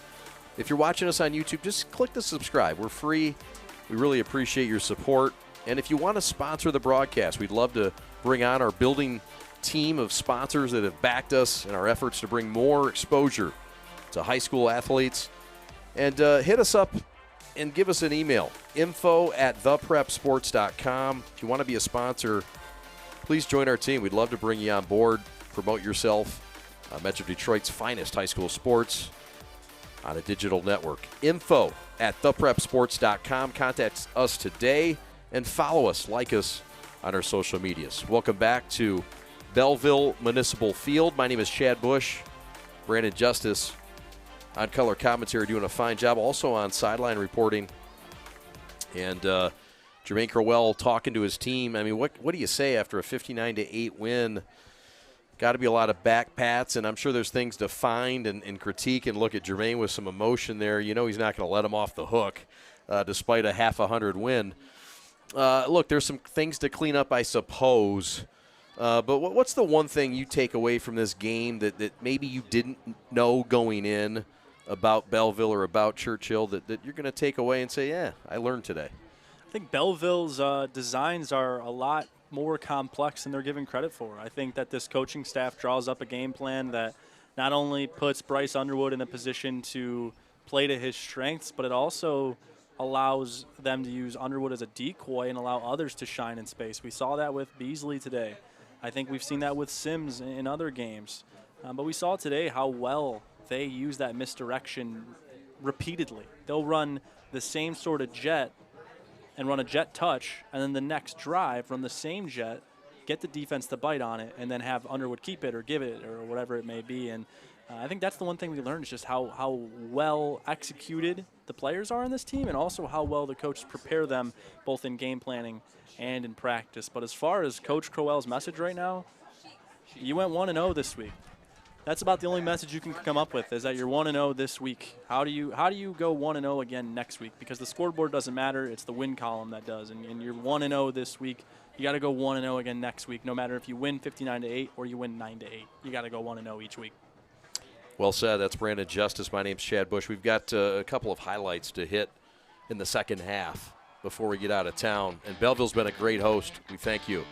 All right, let's look at the highlights. This is a touchdown, the only one of the third quarter. Underwood got it to Crawford. It was a 6-yard touchdown, and that put him up 52-8. Fine play. Underwood with his fourth touchdown of the game. And then how about this one? Joshua Putman gets in the game, and Nasir Daes with a touchdown from 14 yards. Braden Lane with the extra point. How about this? I mean, there's 7 deep at tailback. Where are these guys coming from? Unbelievable. Belleville just rich and deep, and good to see some of the backups and backups of the backups come in and make some plays like that. Again, the handoff from JV to varsity, the trust that they have in doing that, it goes to show the continuity in this program, and then the depth goes to show that this team, no matter how knocked they are by injury or not, they have so many talented players that can go out there and win them ball games, not only in their 2 deep, but I think tonight we saw that there's a couple of positions where they go 3 deep, 4 deep, with winners. Yep. Well said, partner. Let's hit some final scores before we get out of here, and we'll do a final stat analysis. Livonia Stevenson comes back and beats John Glenn. 21-20. The Spartans come back and beat the Schwartzes, and the Westfalls are on their feet here in the press box high above Municipal Field. Now then, Wall Lake Western 38, Lakeland 7. That's late in the fourth quarter up in White Lake. De La Salle 49, UAD 13. That's in the third quarter. South Lyon 35, Wall Lake Central 6. Farmington 28, Athens 14. That's late in the fourth. Trenton and Taylor going at it in, say it with me, Down River. There it is. 24-7 Trenton, the Trojans, all over Taylor 24-7. Frazier 13, Sterling Heights 8. And that is a final score. South Lyon 42, Waterford Mott 19. Oh, a lot of folks really liked Mott and had him ranked. That's a big, that's kind of an upset. 42-19 there. Romeo 30, Sterling Heights Stevenson 17. That's in the third. Romeo's rolling right now. West Bloomfield all over Stony Creek 36-9 in the fourth. Clarkston clobbering Adams right now 42-28 up near the Janssen Estate in Rochester Hills. That's in the third quarter, and we got an update coming in a second. Riverview 33, New Boston Huron is 7. Tough night for the Schwartzes. That's a final down river. We do have an update. Brother Rice does knock off Woodhaven, another team from Downriver, baby. 26-0. Downriver loses that one to Brother Rice. And those are the scores. Great job tonight. Thank you, Jamie. Thank you, Pat. Great hustle. Final stats in this one. 578 yards. Belleville nearly hit 600 yards of total offense. They did it with just 10 pass completions, but they were efficient pass completions, including a 73-yard touchdown strike and a 56-yard strike. Dennis Crawford with 3 touchdowns in this game, and Beasley with 4 touchdowns in this game, including 3 to cap off the end of the first half. Underwood goes 9 of 18 for 144 yards, 3 touchdowns, no interceptions. His longest was that 73-yard touchdown, his first pass completion of the game into the hands of Dennis Crawford. Rushing the football, Underwood had 113 yards rushing. The leading rusher, Beasley, nearly got to triple digits. He ends up with 98. Stevens ends up with 52 yards rushing and 47 for Kevin Sims. Meanwhile, for Churchill, the numbers weren't pretty, but Sneed did complete 6 of 16 for 75 yards, including that big 28-yarder that set up the touchdown for Churchill. And it was a touchdown in the game that was scored by their tailback and Messiah Amerson. That happened back at the 3:24 mark of the first quarter. So game that was dominated pretty much from start to finish by Belleville. They knock off Churchill. Lots of good things ahead for both these teams. A KLAA matchup here tonight in Belleville. I want to thank our hardworking crew for putting all this together tonight and doing such a great job. It starts at the top with the executive producer, Alex Westfall. Robert Sherby, your technical director tonight. Chase Kaufman on replay. Also your associate producer, Evan Westfall on graphics. Aya Sheik. I don't know why the last name stunned me. Aya Sheik. Doing a great job. Nice to meet you, Aya, on audio tonight. Rob Sarna on camera 1. Kyle Buchanan on camera 2. Matt Schwartz, who's drowning in tears tonight thanks to the Spartans' upset win and the Huron loss. Boy, he's going to have to be on watch tonight on camera 3. Bradley Ross doing a great job on camera 4. Sam Fisher on your field microphone. Good job, Fish. James Ferris, your creative director tonight. Julia Pisano, your creative assistant. Pat the Stat Bush on stats. Jamie Janssen on stats as well, doing a great job. The chef is Marty Malatin. The grip is Adam Cooper. And my partner to my left, Brandon Justice, killing it on color commentary and sideline tonight. Want to thank everybody for joining us on the broadcast. David Chidzinski, along with the superintendent of the Van Buren Schools, Jermaine Crowell, Joe Brody, and all the hardworking folks for making this broadcast possible at Belleville as well. Jessica Lane we want to thank too. My name is Chad Bush. For the entire crew on the Prep tonight from Belleville, one more time, your final score, Belleville 59, Livonia Churchill 8. Thanks for watching Week 3 Gridiron Game Day on the Prep. Have a great night. So long, everybody.